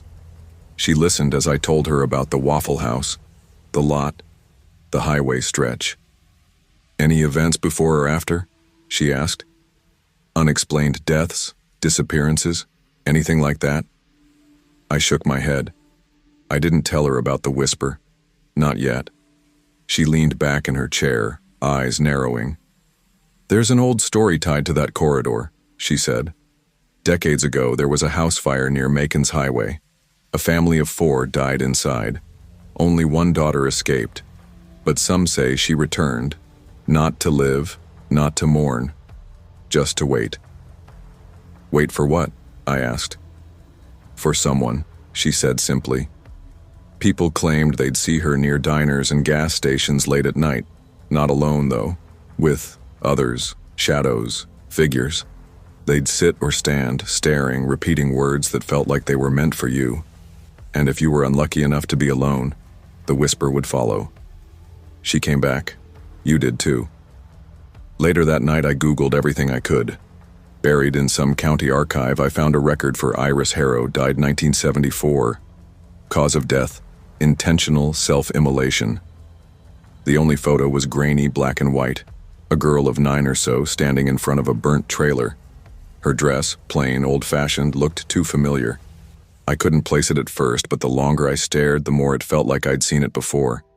In that dream, maybe. In the diner. Sleep became impossible. Every night I slipped back into the booth, the buzzing light, the smell of gutter water, the whisper. 2 months dragged by like that. I stopped going out after dark, stopped answering texts past sundown. My world shrank to daylight only. James came home eventually. He saw the shadows under my eyes, the way I flinched at the smallest sounds. I told him I'd overreacted, that I was eating better, taking melatonin, trying to get back on track. He hugged me, kissed the top of my head, and said, "Whatever helps you sleep." But I wasn't sleeping.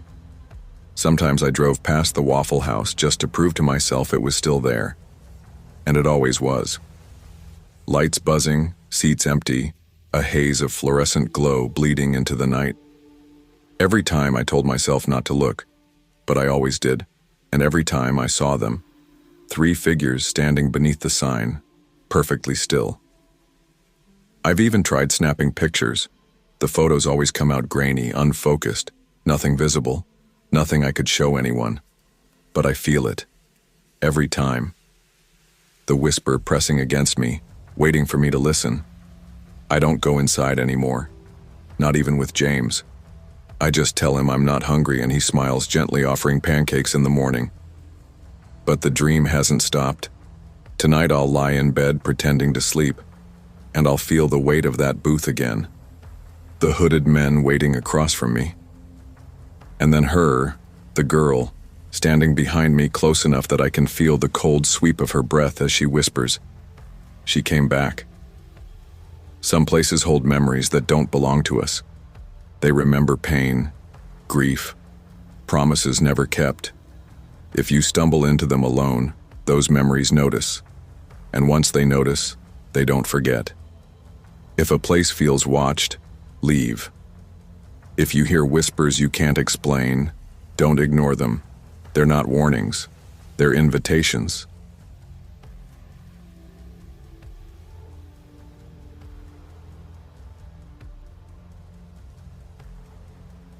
I didn't want to go. Church had dragged on forever, and by the time the preacher wrapped up, the sun was already high, glaring through stained glass and baking the parking lot. All I wanted was to go home, shut the blinds, and lose myself in my music. But Mom had other plans. She said the twins deserved a little reward for sitting still through the service.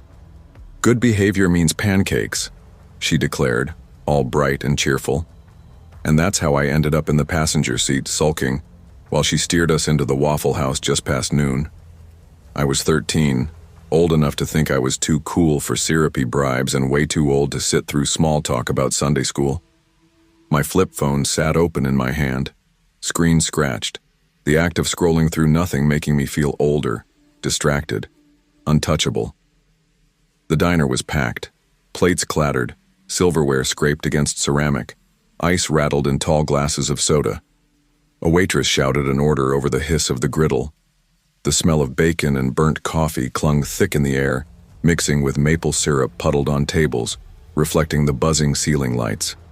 My sisters shrieked over whose pancakes would be bigger, their voices rising above the chaos. I sat by the front window, one earbud in, pretending I was deep in some conversation that didn't exist. That's when I noticed him. He stood behind the counter, tall, bleached blonde, his skin tanned to that strange leathery shade you only saw in magazines or late-night infomercials. His hair was slicked back so carefully it looked wet. He worked the grill, flipping orders, handing off plates, but his eyes, they kept flicking over, not straight at me, but close enough that I felt pinned under the attention. I tried to ignore it, stared up at the ceiling tiles, counted the cracks, the water stains, but my stomach felt tight. Then, as if it was nothing, he wiped his hands on a rag, slid out from behind the counter, and walked straight toward our booth. Mom was pouring syrup over a stack of pancakes. The twins were fighting over sausage links. No one noticed him leaning in close to me, the smell of grease and aftershave rolling off him. He shoved something into my hand. I looked down. Game tokens. A handful of plastic discs the size of casino chips, stamped with cheap dollar signs. We don't do games here, I muttered, my voice cracking. He grinned. Not the kind of grin you give a kid. It was too wide, too sharp, hungry. Not the kind you think, he said. My pulse skittered. What do you mean? He bent lower, dropped his voice to a whisper that was almost swallowed by the clamor around us. Trucks out back, if you want to win something real. Then, just like that, he straightened and slipped back behind the counter, blending into the rhythm of plates and orders like he belonged there. I couldn't breathe right. My chest rattled as I shoved the tokens into my pocket. Mom finally looked up, noticed me fidgeting. Who was that? She asked. Some kid gave me these, I said quickly, lifting one like it was nothing. I forced a smile, forced a laugh that came out too shaky. She smiled, indulgent, and went back to her pancakes. She didn't push. But when we left, I quietly dropped the tokens into the glove box like burying them would erase what happened. Still, the thought lingered. Why me? Why did he choose me, out of everyone in that crowded Waffle House? I was just a kid, bored, invisible. And yet, when he handed me those tokens, it felt like he saw something in me worth pulling aside. Later that day, Mom asked about them again. I lied. Said I'd lost them. Said they weren't important. But I couldn't stop replaying his words. Trucks out back. That voice. That grin. That night, I powered up our ancient desktop, the one that wheezed every time the tower fan kicked on. Logged into AIM like I always did, half expecting nothing, half hoping maybe I'd see something. I shouldn't have kept the tokens, should have thrown them in the trash. Instead, I'd tucked them into my sock drawer like I needed proof they were real even though they scared me. The ping came sharp. A message. No screen name, just no name. You looked right at me. That means you're curious. I froze. My fingers hovered over the keyboard, trembling. I finally typed, "Who is this?" No answer. I deleted the message, blocked "no name," and slammed the computer off. But I didn't sleep. I lay in bed, staring at the shadows under my pillow, the heavy bulge of the tokens like they carried some silent threat. The next morning, I tried to play normal. At breakfast, I joked with my sisters, avoided Mom's eyes. On the bus, my phone died halfway to school, leaving me restless, twitchy. When I got to class, I rushed to log on to a school laptop, desperate to check AIM again. Before I could, the intercom crackled, calling me to the office. The principal sat behind his desk, lips pressed tight. "Your mother called. She said something odd happened yesterday." My stomach dropped. My chest burned. Mom had told them about the tokens. About him. The principal said he'd call the police, make sure someone checked it out. I wanted to cry, not just because I didn't want police involved, but because the thought kept circling, gnawing at me. If they knew, then he knew too. I expected cops to show up.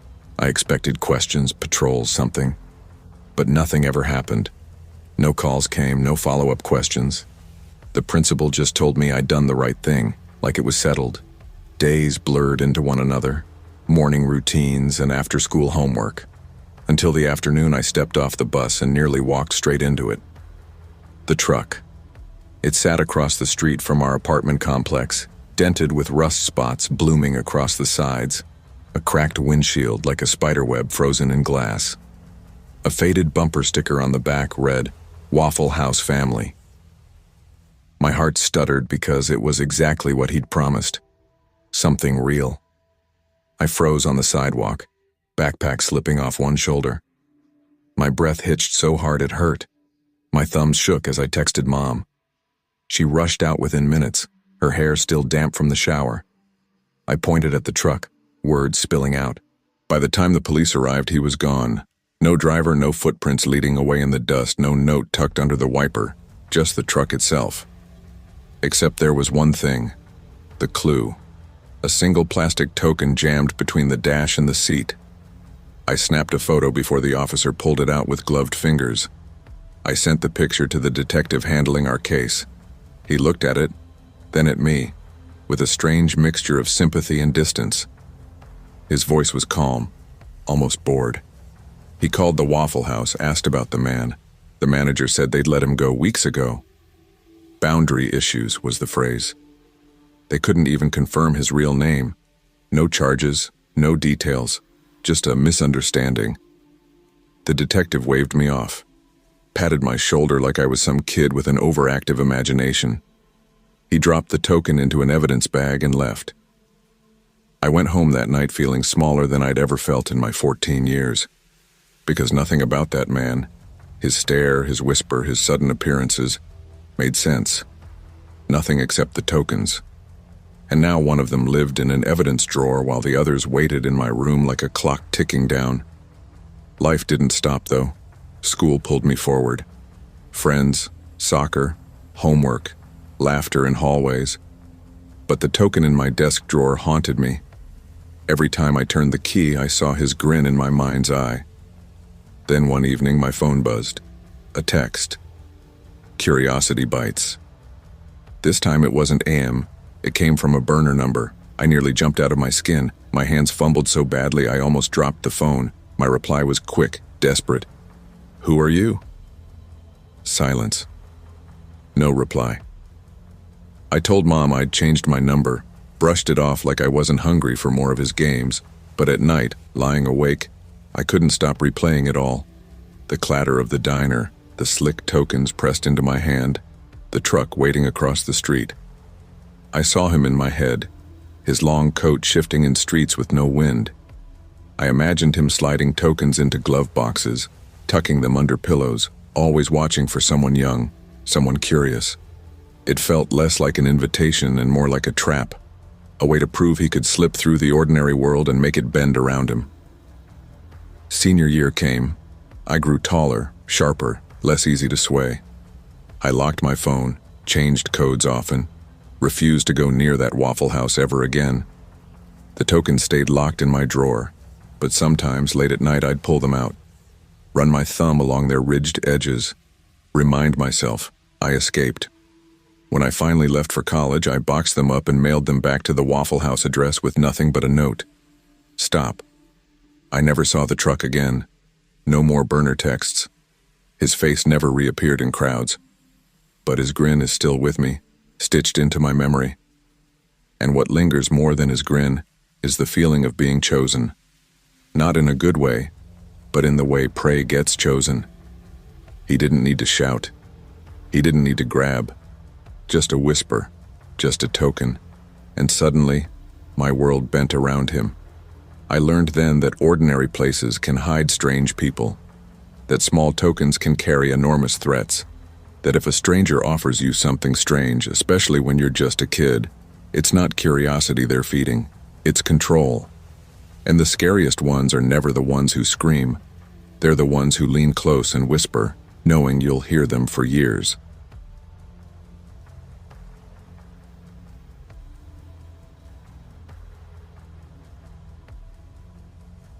I had just finished my last college exam, and the drive home felt like moving through fog. My muscles worked automatically, hands steady on the wheel, foot pressing the gas, but my mind was still tangled in calculus problems I'd never have to solve again. The clock glowed 11:45 p.m. when I pulled off the interstate into a town so small and nameless I couldn't even place the state. The streets were hushed, the shadows of trees leaning heavy against shuttered buildings. Streetlights blinked in lazy, half-hearted rhythms as though they might give up at any moment. My phone buzzed weakly at 2% before dying in my hand. Darkness swallowed the screen, leaving me more alone than I wanted to admit. Relief trickled in when I spotted a Waffle House 2 exits down. Open late, coffee guaranteed, a place that still hummed with life when everything else felt emptied. The lot was nearly deserted, except for a dusty black sedan parked crooked in the corner. Its license plate was missing. Something about it knotted uneasily in my chest, but I shook it off. Late-night drives always came with weird sights. Abandoned cars, lonely travelers. Nothing new. Inside, the diner sat under buzzing fluorescent bulbs that left the room half-lit in sterile gray. A fan hummed against the ceiling. The air smelled of bacon and stale grease, oddly comforting in its familiarity. A waitress in her 40s with tired red-rimmed eyes shuffled over. She managed a weary smile when I ordered coffee to go. "Long haul home, sugar?" she asked, voice soft, like vinyl scraping an old record. "Yeah," I lied easily, though my drive wasn't nearly that long. "State line's another 50. She gave me a look, like she'd heard the line 100 times before, and pressed the cup into my hand as if it were something more than coffee. "Drive safe, honey," she said, almost a whisper. 5 minutes later, I was back on the highway. Steam curled off the cup in my console, and I tried to shake off the heaviness in my eyelids. I checked my rear view on instinct, and froze. The black sedan from the Waffle House eased onto the road behind me. No headlights. Just a hulking shadow glued to my bumper. My throat went dry. Maybe I was imagining things. Exhaustion could make a stop sign look like a man. A parked car feel alive. I told myself it was coincidence. But as mile markers flashed by, the sedan clung to me like a shadow stitched to my car. It didn't brake on curves. It didn't glint under passing headlights. Just a dark, steady presence in the mirror. I changed lanes. It changed too. I pressed the gas, pushing 10 miles faster. It kept perfect pace. My pulse thudded in my ears. "This is nothing," I muttered aloud, but my voice sounded paper thin. At the next exit, I swerved off and cut through the lot of a grocery store, planning to loop around. But the sedan rolled in right after, pulling up 5 spaces away. The doors opened. 3 men climbed out. None of them rushed. They just stepped out calmly, like this was routine. One wore a faded work jacket, another was tall and lean, and the third's shirt hung loose at the collar. They didn't speak. They didn't move closer. They just stood, staring, like they were waiting for me to decide what happened next. Every nerve in me screamed, "Don't do this." But panic, sharpened by exhaustion, hijacked logic. My hand slammed the gear shift and I floored it. Tires squealed. My heart nearly burst when blue and red lights blinked ahead. I slowed, signal clicking. A sheriff's cruiser idled just beyond the on-ramp. I threw on my hazards and pulled up beside it, relief flooding my chest. The officer's window rolled down. His uniform looked weathered, sun-faded at the seams. His face was calm, eyes kind. "That black sedan," I blurted, breathless. "It's been following me for miles." He nodded slowly, exhaling through his nose. His voice was even. "Get in, I'll take you down the road a piece." Something in his tone left no room for argument. I climbed out trembling and slid into the passenger seat of his cruiser. He didn't start it right away. He pulled some papers from his door pocket instead. Rolled sheets. No badge number, no name tag. Behind us, the sedan lingered at the edge of the lot. The men's outlines were silhouettes under the parking lights. My lungs locked up. Then, without warning, the car backed away, retreating until it melted into the dark. The officer finally pulled onto the road. We drove in silence for 10 miles, the cruiser gliding steady past pines and yellow reflectors.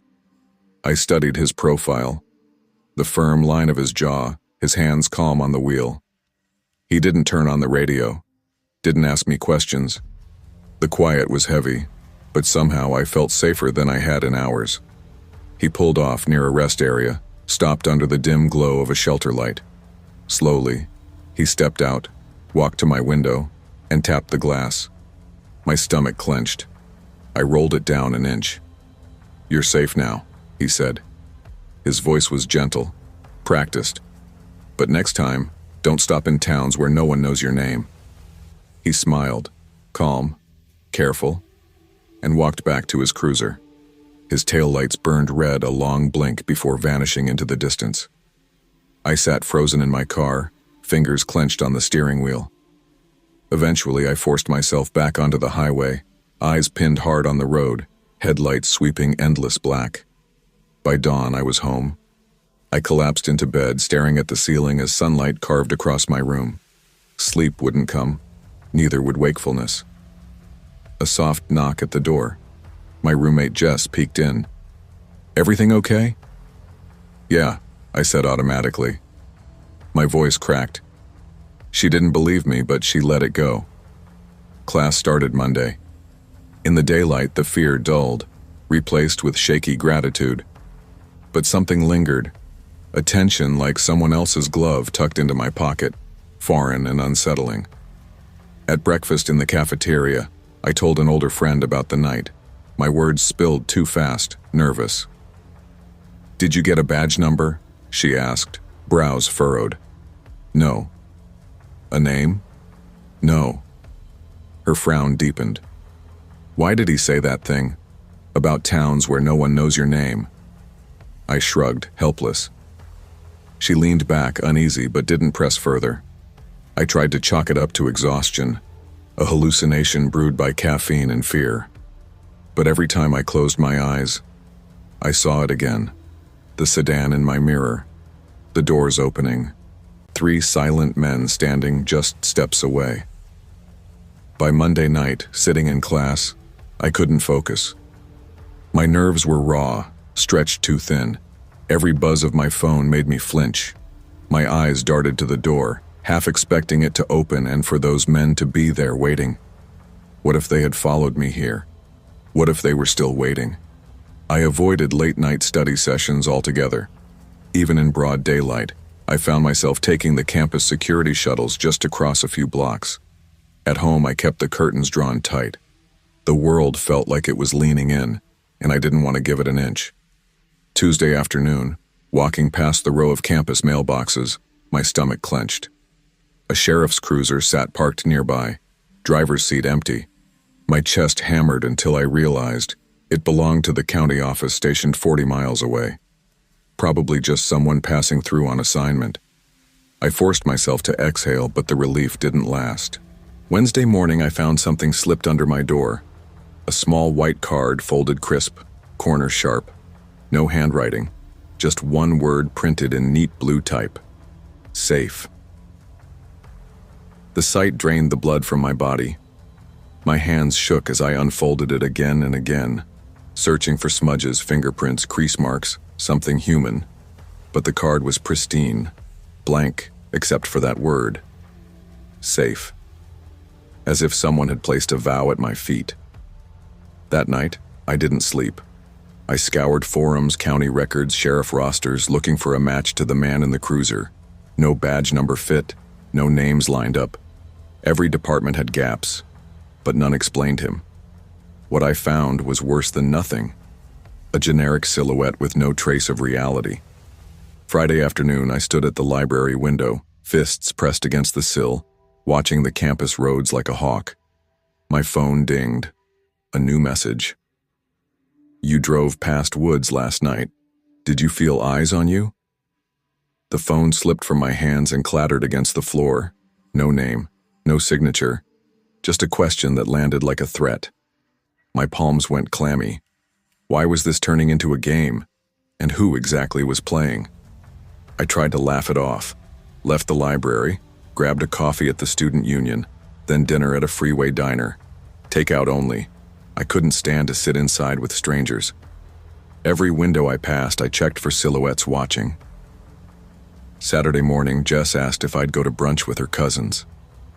I said yes. For the first time in days, normalcy wrapped itself around me. Sunlight spilled through the cafe windows. Birds chattered in the trees. Conversation flowed easily. I almost convinced myself the whole thing lived only in my head.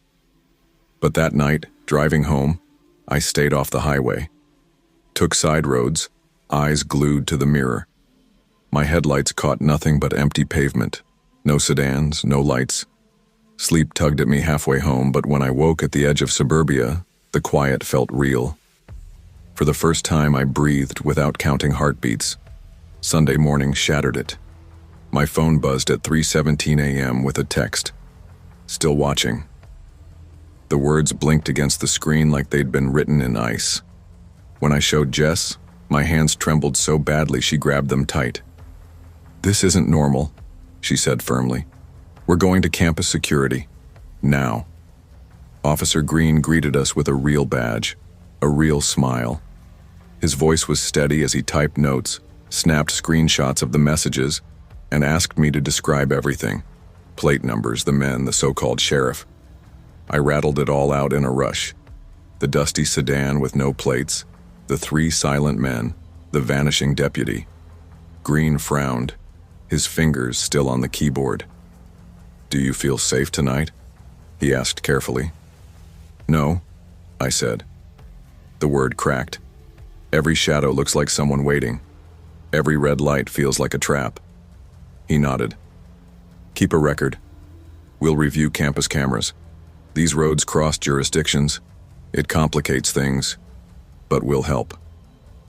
For the first time since it all began, I felt less like prey and more like someone backed by a shield. That night, Jess rode shotgun as I drove. She scrolled through campus safety manuals, maps of patrol routes. We made half jokes, both too tense to laugh. When a dash light flickered, she jumped, then laughed nervously. We parked near the student center. No sedan, no lurking cars. Relief loosened my shoulders, but walking back to my apartment, Jess froze. Her hand clutched my arm.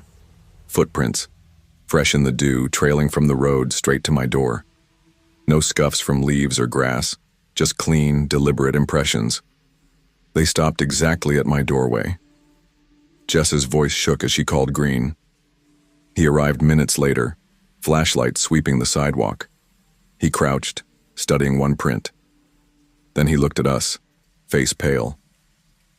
This isn't right. He angled the light again. The tread matched the sole of a sheriff's cruiser tire. The next day, he pulled department logs. That cruiser, the one that had stopped for me on the highway, never existed. No patrol matched. No officer fit the description. It cemented the truth. There had been no real sheriff that night. Someone had played both sides. A savior on the road, a threat at my doorstep. I stopped driving alone at night.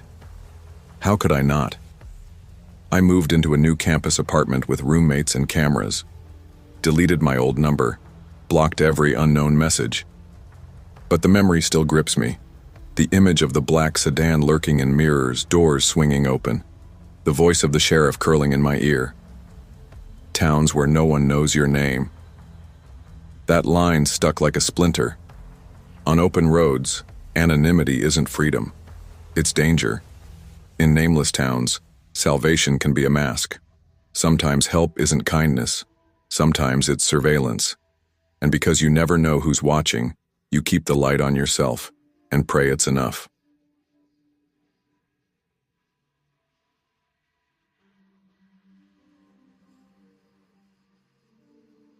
I was 7 the first time I saw him. We were driving to my aunt's place in Birmingham when Mom pulled into a Waffle House for coffee.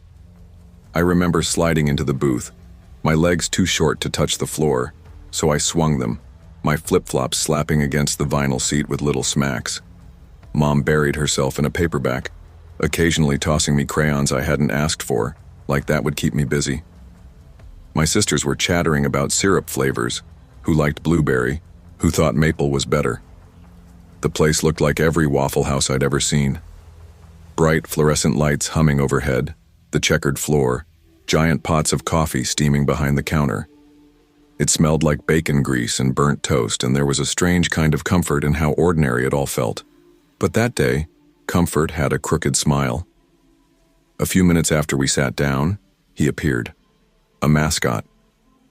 I'd never heard of a Waffle House having one, but there he was. A man stuffed into a giant waffle costume. The thing was rough-looking, like someone had made it in a garage. A flat cardboard face with painted cartoon eyes. A lopsided grin stretched so wide, it looked like it could swallow an entire breakfast platter. He waved at me. I froze. Then, wobbling with each step, he shuffled over to our booth. When he leaned down, the shadow of that grinning mask fell over my crayons. His voice came out low and scratchy, leaking through a slit near the mouth. "Want to see the secret kitchen?" My chest tightened. My heart thudded so hard it hurt. Mom didn't look up. She kept turning pages. My sisters argued about syrup. Nobody noticed. I just stared at that mask. Its grin didn't move, didn't shift, didn't blink. The plastic looked too tight, too stiff, like it was stretched over something it shouldn't be covering. I couldn't speak. My throat locked up. So I nodded. The mask stayed frozen in that terrible smile. He held out a gloved hand. I slid out of the booth and followed him. We walked past the clatter of dishes, the greasy grills humming with heat. He led me toward the back, to a door I'd never seen before. It was wedged near the freezers, unmarked, no handle, like it wasn't supposed to exist. He tapped 3 times. The door swung open on its own. A dim hallway stretched ahead, long and narrow, its fluorescent bulbs flickering so hard it felt like the light was breathing. Half of them were dead, leaving broken patches of shadow across the stained concrete floor. The air smelled sharp, like bleach mixed with cold metal. "Come on," he urged. His voice was different now, more human, more real, as though the costume muffled him but couldn't hide what was underneath. I followed. My flip-flops slapped against the concrete, echoes bouncing off bare walls. Every sound felt bigger, like the hallway was swallowing me whole. At the end of the corridor stood a heavy door. No handle, no latch.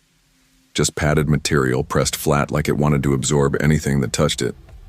The mascot rested his hand against it. "It's more fun inside." My stomach dropped. My chest squeezed until I could barely breathe. I shook my head. No. My voice was tiny, almost gone. "No way." He didn't argue. He just stepped back into the shadows, shrinking smaller and smaller until he wasn't there at all. Just silence, flickering light, and that padded door waiting for me. I bolted. I ran so fast my shoulder smacked against the walls. Pipes rattled overhead, dripping water that splashed my arms. My flip-flops slapped like gunfire on the floor.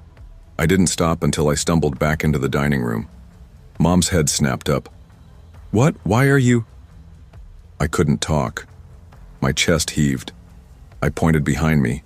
The hallway was gone. No mascot. No strange door. Just the regular Waffle House kitchen where the cook scraped at grills and yelled orders. That afternoon, Mom spoke to the manager. Big bald guy, name tag said Clint. He squinted at me while I told him everything like I'd just described a ghost.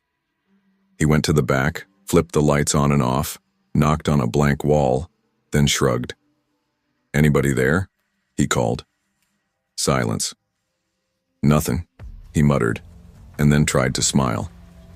He offered me a chocolate chip waffle, like that would make it okay. I shook my head. My stomach was still twisted. Mom apologized to him, paid the bill, and rushed us out. Her jaw was tight, her hand white-knuckled on the car keys. I sat in the booth a moment longer, staring at the crayons scattered across the table like tiny witnesses, the seat cushions still dented from where I'd sat. My sisters asked where I'd gone. I just said I got water. On the drive to my aunt's, Mom kept her eyes locked on the road, pushing the car faster than usual. The dark fields rolled by outside, endless and empty. Later that night, curled in my aunt's guest room, I asked her quietly if it had been real. She didn't look at me.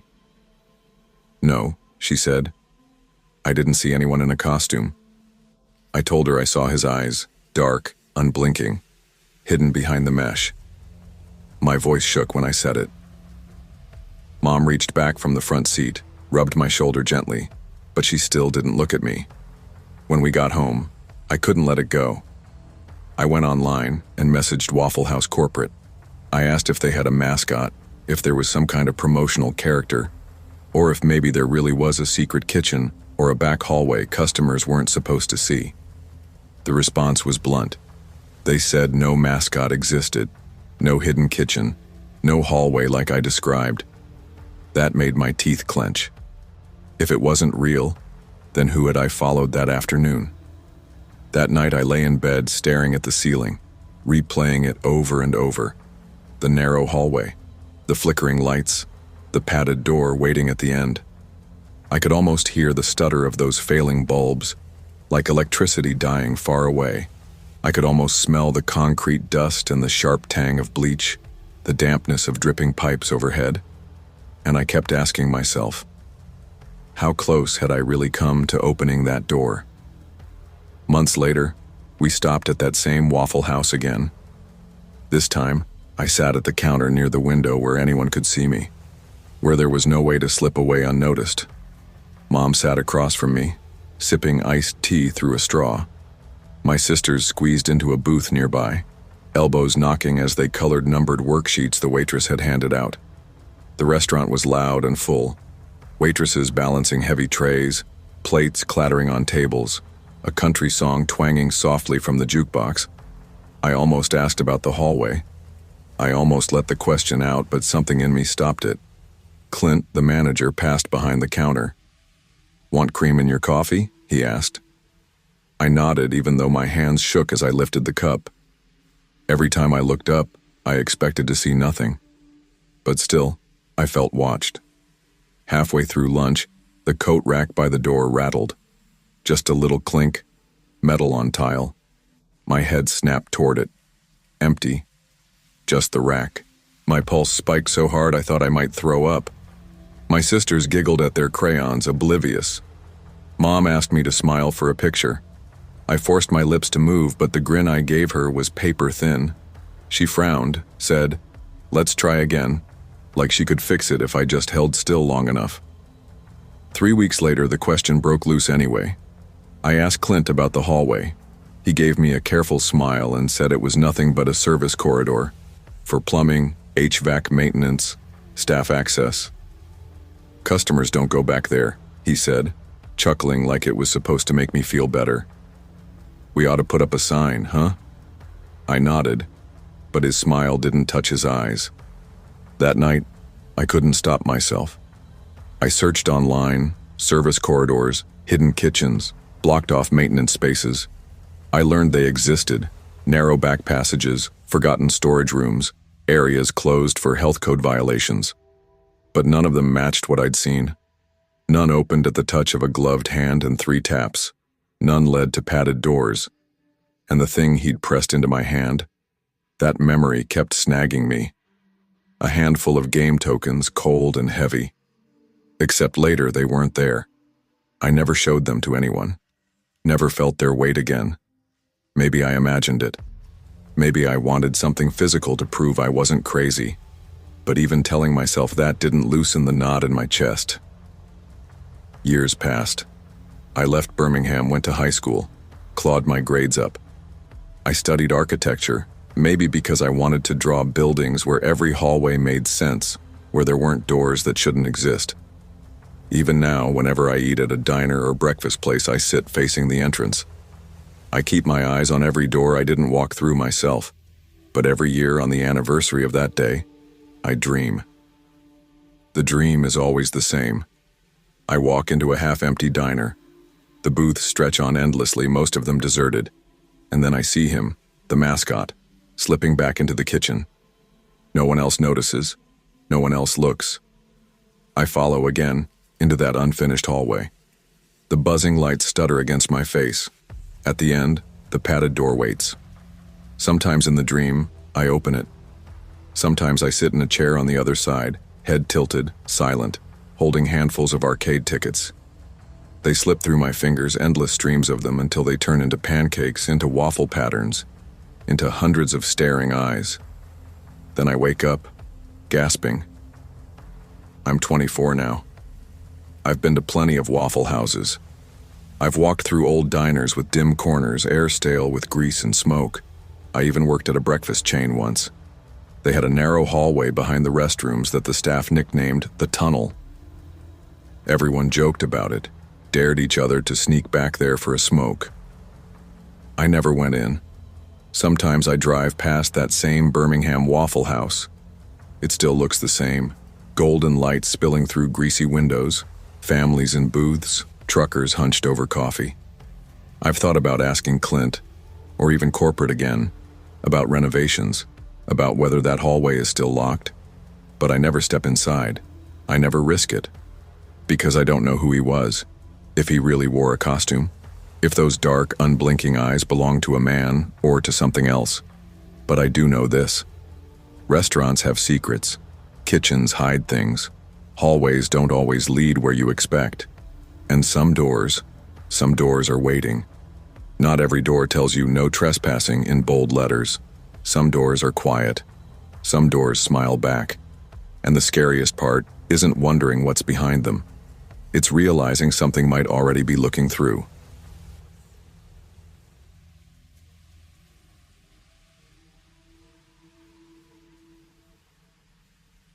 Friday nights at the Waffle House always carried a kind of jittery rhythm, like a restless heartbeat that thumped under the fluorescent buzz, the clang of dishes, and the angry hiss of fryers that never really got a break. The air smelled of burnt coffee, grease, and syrup that clung to the tabletops no matter how hard we wiped. People drifted in like ghosts from every walk of life, locals stumbling from bars, travelers desperate for a break from the road, broke college kids squeezing coins for waffles, truckers hunched over mugs of tea to keep themselves awake. I'd been on the night shift for 2 years. It wasn't glamorous, but the place had a pulse I'd learned to read. I knew every regular, what they ordered, how they liked it when they came in. Brian, a jittery college kid, always wanted double bacon, no matter what else he got. Lisa, one of the long-haul truckers, liked her grits with hot tea instead of coffee, because coffee burned a hole clean through her stomach. And then there was Mike. Mike was different. He always showed up Fridays, right around midnight, depending on how bad the traffic was on the highway. He shuffled in steady, gave a quiet smile, and pulled a couple of neatly folded singles from his wallet, creased perfectly like someone had ironed them, then tucked them tip side up into his coffee cup. His order never changed. Hash browns, double thick with chili piled on top, and black coffee. We called him Hash Brown Mike. He didn't talk much, but when he did, it was soft, polite. He never rushed, never snapped at us like some drunks did. He had this calm dignity, like he belonged there more than anyone. That night had the same rhythm as all the others, dishes clattering, bacon sizzling, me weaving through booths with trays. Marcus was at the grill, flipping hash browns with the same focus he always had. We were maybe 30 minutes from closing when the front door swung open too hard and smacked against the stopper. A man stumbled in. His shirt was wrinkled, damp with sweat, his hair a greasy mess. His eyes twitched too fast, too wide, bloodshot like he'd been awake for days. He reeked of cheap beer and something stronger, whiskey maybe, or the bottom dregs of a bottle.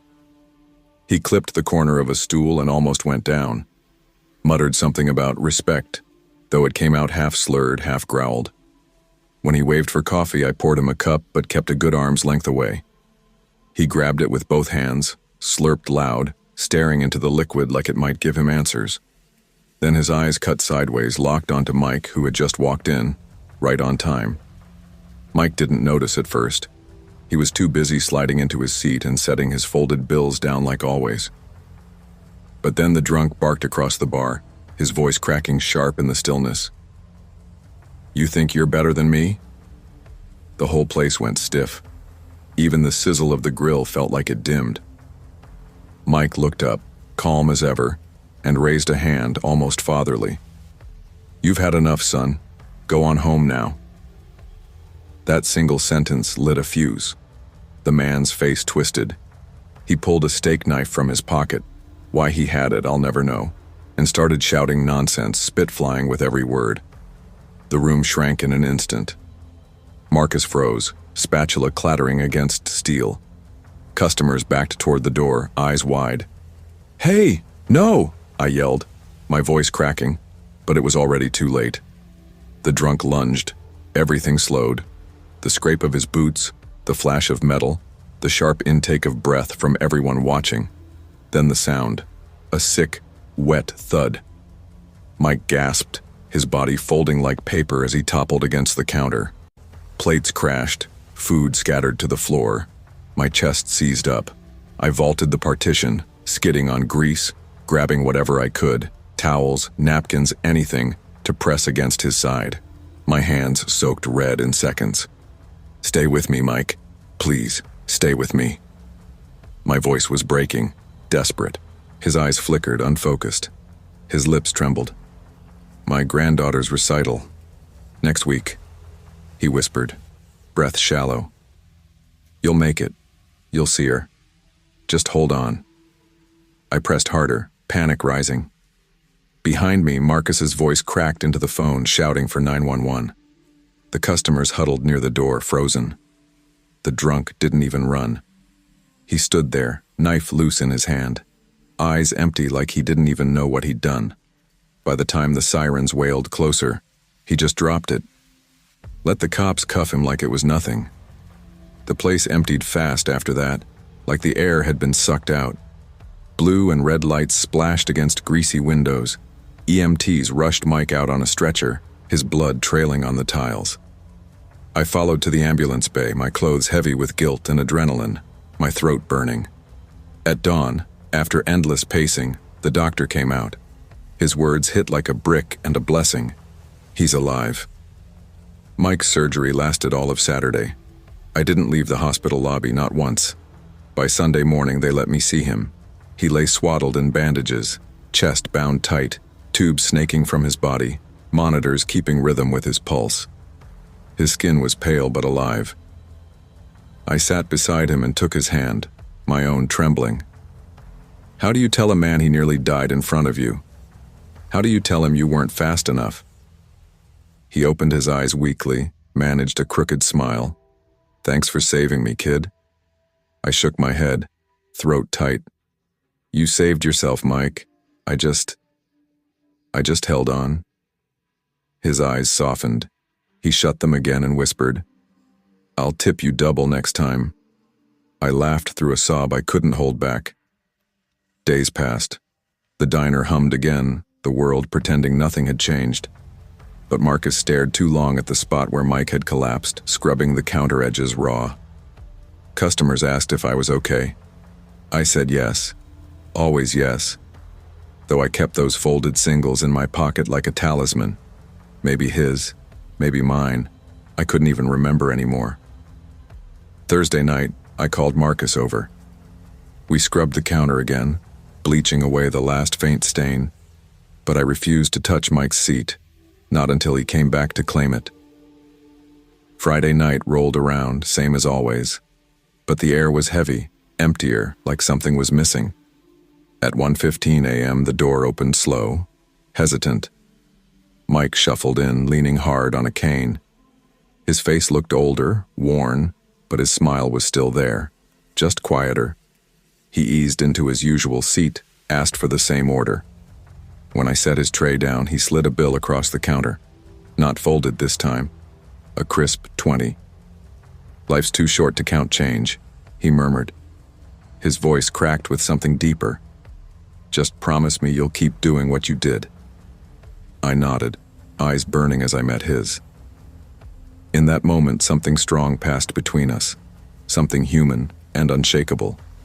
After that night, nothing ever truly went back to normal. I'd been shaken before, but now I noticed people differently. Every face that came through those doors carried a story, and I found myself paying quiet attention. The college kids stumbling in with half-zipped jackets, eyes glassy but hopeful. The truckers whose voices carried a gravelly fatigue, still finding patience to joke with us. I started showing up early for shift prep, wiping down counters twice, checking rear exits, running through emergency steps in my head until they became second nature. But I also lingered more with the regulars. I leaned against the counter and listened to their stories, some funny, some heavy. Each one revealed a corner of their lives that mattered. Marcus started calling me night manager when he stepped outside for smoke breaks. It was a joke at first, but I leaned into it. I wasn't just a plate clearer anymore. I was the one who knew protocols, who watched the room, who didn't panic. The more I talked with Mike, the more I learned about him. He'd taught fourth grade for 30 years before retiring. His wife had passed 2 years ago, and the Waffle House had become more than a place to eat.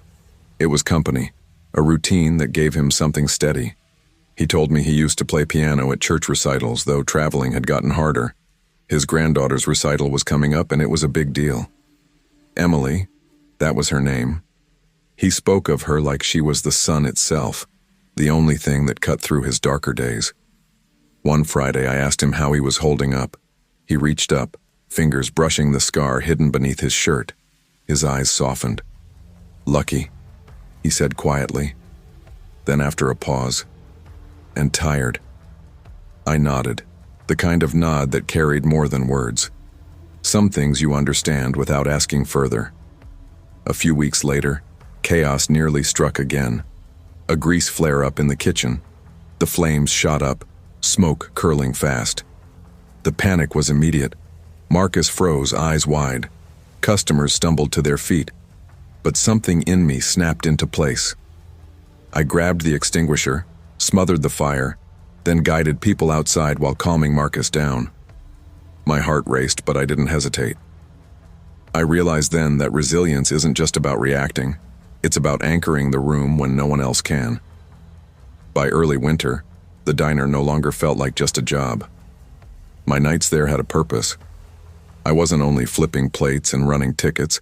I was holding space where people could find kindness in small gestures. And Mike helped in ways he didn't even realize. On Tuesdays, he'd leave things for us. Extra gloves, chocolate bars, tucked in the back hallway with a handwritten note. "You matter." When Emily's recital finally came, Mike couldn't stop talking about it. That Friday, he texted me from the church lounge while waiting for her performance.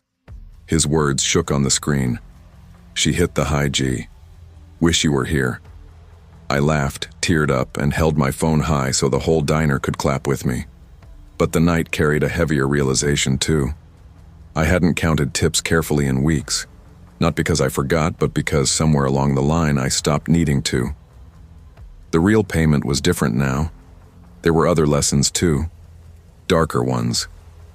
Another drunk came in one night, stumbling with a shopping cart he'd pushed from who knows where, mumbling at nobody. My chest tightened, memories of Mike's blood flashing sharp. His skin pale under the diner lights, the knife in the air. I breathed through it, steady. Calmly, I walked up and asked the man to leave. He obeyed, and I switched his coffee to water, set a slice of pie in front of him outside. Whatever keeps people alive, I thought. Spring came, and with it change. I'd been promoted to assistant manager. A new shirt, a new name tag, Jordan, sat square on my chest. I made sure it was clean every shift, on time, no excuses. Mike kept showing up Fridays, cane in hand, moving slower but still smiling. We had a rhythm. I'd finish counting the drawer and he'd hand over his tip. Always a 20, sometimes a folded single too, like old times. One night, he slipped me a card. On the front, a simple sketch of a diner booth. Inside, in careful handwriting, it said, "Thank you for believing when I didn't, for chances, for presents, for kindness." I had to swallow hard. It was more than words, it was weight, carried heavy like coins in a pocket you never forget. The man who attacked him was sentenced eventually. In court, he apologized through the glass partition, apologized to Mike, to me. He admitted his failure, his shame. Oddly enough, that 5-minute confession struck deeper than the knife ever had. It cracked something open. It showed me that people can stumble into their worst selves, and maybe sometimes climb back. I walked out of that courtroom different. I understood then that heroism doesn't always look like fire trucks and headlines. Sometimes it hides in the ordinary. In a Waffle House at 2 a.m., under buzzing lights, where the world shrinks to one plate, one cup of coffee, one life at a time. You learn to notice the people who return each week, the ones who leave folded singles or crisp 20s. You never know which one might carry the lesson you'll need or which one you might end up saving. And when you do, you don't count the change, you count the meaning.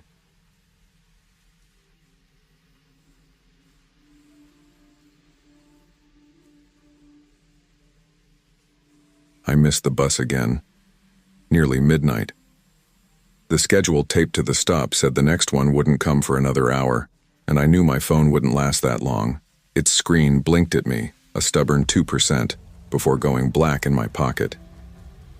The streets were hollowed out, empty in that unsettling way city blocks get when the day finally exhales. I walked half a mile through the cold, the kind of cold that makes every breath sting and pushes your shoulders up against your ears. The street lamps stood in their rows, casting hard pools of yellow. Then I saw it. A Waffle House 2 blocks down, neon humming, windows warm, still alive. It felt like a small kind of mercy. I headed toward it. Inside, the silence surprised me. Diners at night usually carried noise. Music off a jukebox, laughter too loud, silverware clinking. But this one breathed quiet. A waitress in worn jeans and a tired sweatshirt swept near the jukebox with her head bent, like the motion itself was keeping her awake. A young couple sat tucked in a booth, their voices a low murmur, foreheads nearly touching. I asked for toast and water, thanked her, and chose a booth near the window that looked straight out onto the street. Across the road, Ravenswood Cemetery crouched behind its black iron bars. Just a few rows of flat stones, nothing impressive, but it held weight, the way old graveyards do. I'd heard the local stories, strange lights after dark, rattling gates, voices caught in the air, things kids dared each other with. I'd never bought into any of it. Ghost stories were for people who needed them. But something was wrong tonight. A white van sat parked directly in front of the gates, engine off. Headlights dimmed to nothing, no movement. I kept staring because cars didn't just stop there at midnight. There was no reason. Then a sound split the quiet. A scream, thin, distant, sharp. It cut just once, high-pitched enough to scrape the air, almost musical in its echo. I told myself it was probably a couple of teenagers daring each other inside the graveyard. A stupid stunt. Still, the hairs on my neck lifted. Before I even knew what I was doing, I slid from the booth, dropped some coins on the counter, and walked to the door. Curiosity, fear, maybe boredom. It all tangled up. The air outside slapped cold across my face. That's when I saw him. A man knelt in the second row of graves, his hands buried wrist-deep in the earth. He clawed at the soil like a dog, flinging clumps behind him, shoulders hunched low, movements frantic but steady, like he wasn't digging a hole so much as opening something. His hands moved too fast, too determined. I couldn't move, just stared. Then he froze. Slowly, he turned. His head tilted first, then his shoulders, until his face caught the light from the street lamps. He looked like someone who had already been in the ground. Dirt crusted his hairline, smeared down his cheeks, stained the collar of his shirt. His skin looked too pale against it, chalky, as if it had been starved of air. But worse was his mouth. It was pulled into a grin that stretched wider than felt human. The corners twitched like it hurt him, but it didn't fade. He didn't speak, didn't rise. He just stared. My chest clamped down hard. My heart hit so loud I could hear it in my ears. I spun, bolted back into the diner and shoved the door shut behind me. It sealed with a soft thunk, the sound thin against my panic. My hand found the latch and tapped it twice stupidly, like checking it would save me. Only then did I realize I was shaking.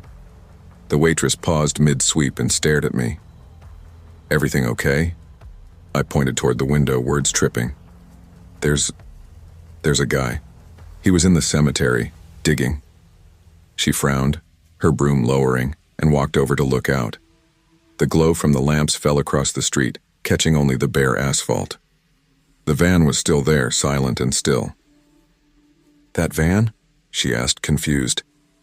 I nodded, breath sharp in my throat. She didn't answer, just pressed her lips thin and headed for the door. I stayed rooted at the window, my pulse still hammering, eyes straining for a glimpse of that pale face in the dark. I saw her step up to the cemetery gate, standing with her hands planted firmly on her hips. For a moment she just looked. I pressed close to the glass, straining to see what she saw, waiting for her to stiffen or wave me out. But nothing happened. After a minute she turned and walked back in, brushing cold air from her arms as if she'd stepped into a freezer. "There's nothing out there," she said, shaking her head. "No van, no guy, street's empty." I blinked, my throat bone dry. "But I saw... It's clear." She cut me off gently, like she didn't want to argue. Her face wasn't harsh, just tired. She tilted her head, softening. "You look rattled." "Coffee? On the house." I nodded, my hand still trembling against the edge of the booth. "Yeah, thanks." The cup sat hot between my palms, the bitter steam grounding me. I sipped, trying to steady my breath, but I kept glancing out the window every couple of minutes. The street outside looked ordinary again. Lamp glow, pavement, the low silhouette of Ravenswood across the way. I told myself to stop staring, to let it go, but my body wouldn't listen. She leaned over while wiping a counter. "Bus'll be here in about 12 minutes, you'll be fine." "Yeah," I muttered, more to myself than her. When she turned back to the kitchen, I risked another glance. My chest hollowed out. The van was gone. Not driving away, not pulling back into the shadows, just gone. By the time the bus finally rolled up, brakes hissing, I climbed on fast. The driver glanced at me through the mirror, amused by my wide eyes. "Rough night?" I swallowed and said, "Always check behind you." He laughed, shaking his head. "Funny kid." The next morning my stomach dropped when I caught a news flash on TV. Ravenswood Cemetery had been broken into overnight. Someone dug up the grave of an 8-year-old girl named Tara Mills.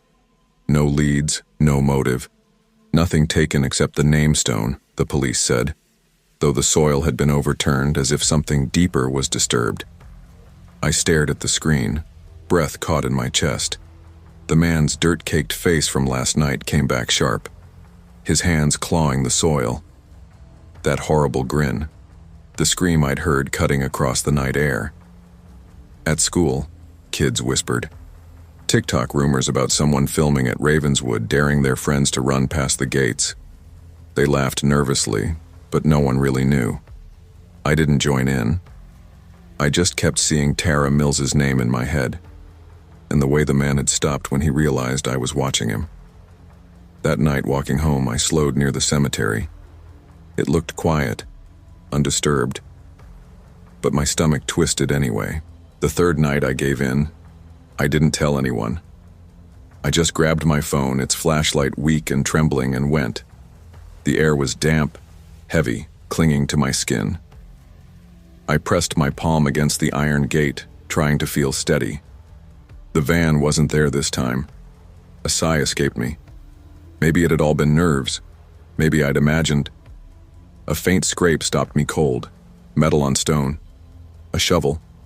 I followed the sound down the side sidewalk, crouched low. Fresh dirt. The ground ripped open again, soil wet and dark, and buried in the loose patch was something small, bound in metal. A box. Then a voice behind me, rasped, cracked like it hadn't been used in years. "You shouldn't be here." I spun around. He was there. The same man. Shadow swallowed most of him, but his face caught the light. The too wide grin. Dirt crusted over his pale skin, eyes like hollow wells. In his hands was a shovel, its blade down in the earth, sleeves smeared with mud. He didn't raise it. He didn't come charging. He just stared like he belonged there, voice soft, almost pleading. "I'm fixing it." My body jolted back on instinct. My flashlight slipped from my hand, clattering against the stone and flickering out. My chest burned. I bolted, legs shaking, until I didn't stop running until my front door slammed behind me. I locked it, checked it twice, texted Mom, Dad, anyone. No one answered fast enough. I barely slept, every creak of the house like a shovel scraping closer. The following day, the news broke. Police had detained a man near Ravenswood. He'd turned himself in, carrying a rusted shovel. He told them he'd been digging for his niece, Tara Mills. His voice on the footage cracked as he said her name, said her screams haunted him, that he needed her bones to move on. The police called it desecration, madness. He was cuffed, taken away. The forensic team searched the grounds. I watched from my phone, hands trembling. Did I help put away a dangerous man, or did I shove someone broken into a cage when he only wanted to mend something no one else could see? After that, I avoided Ravenswood. Even when I wanted to glance, I turned my eyes away. I rode the bus whether I needed to or not, just to keep distance. Some graves don't stay sealed. Not the dirt, not the grief, not the secrets people bury with them. Curiosity can shine a light, but it also rips open wounds that were never meant to be touched again. And when you dig into the dark, what you find isn't always a monster. Sometimes it's sorrow, raw and human, still frightening in its own way. Be careful what you uncover.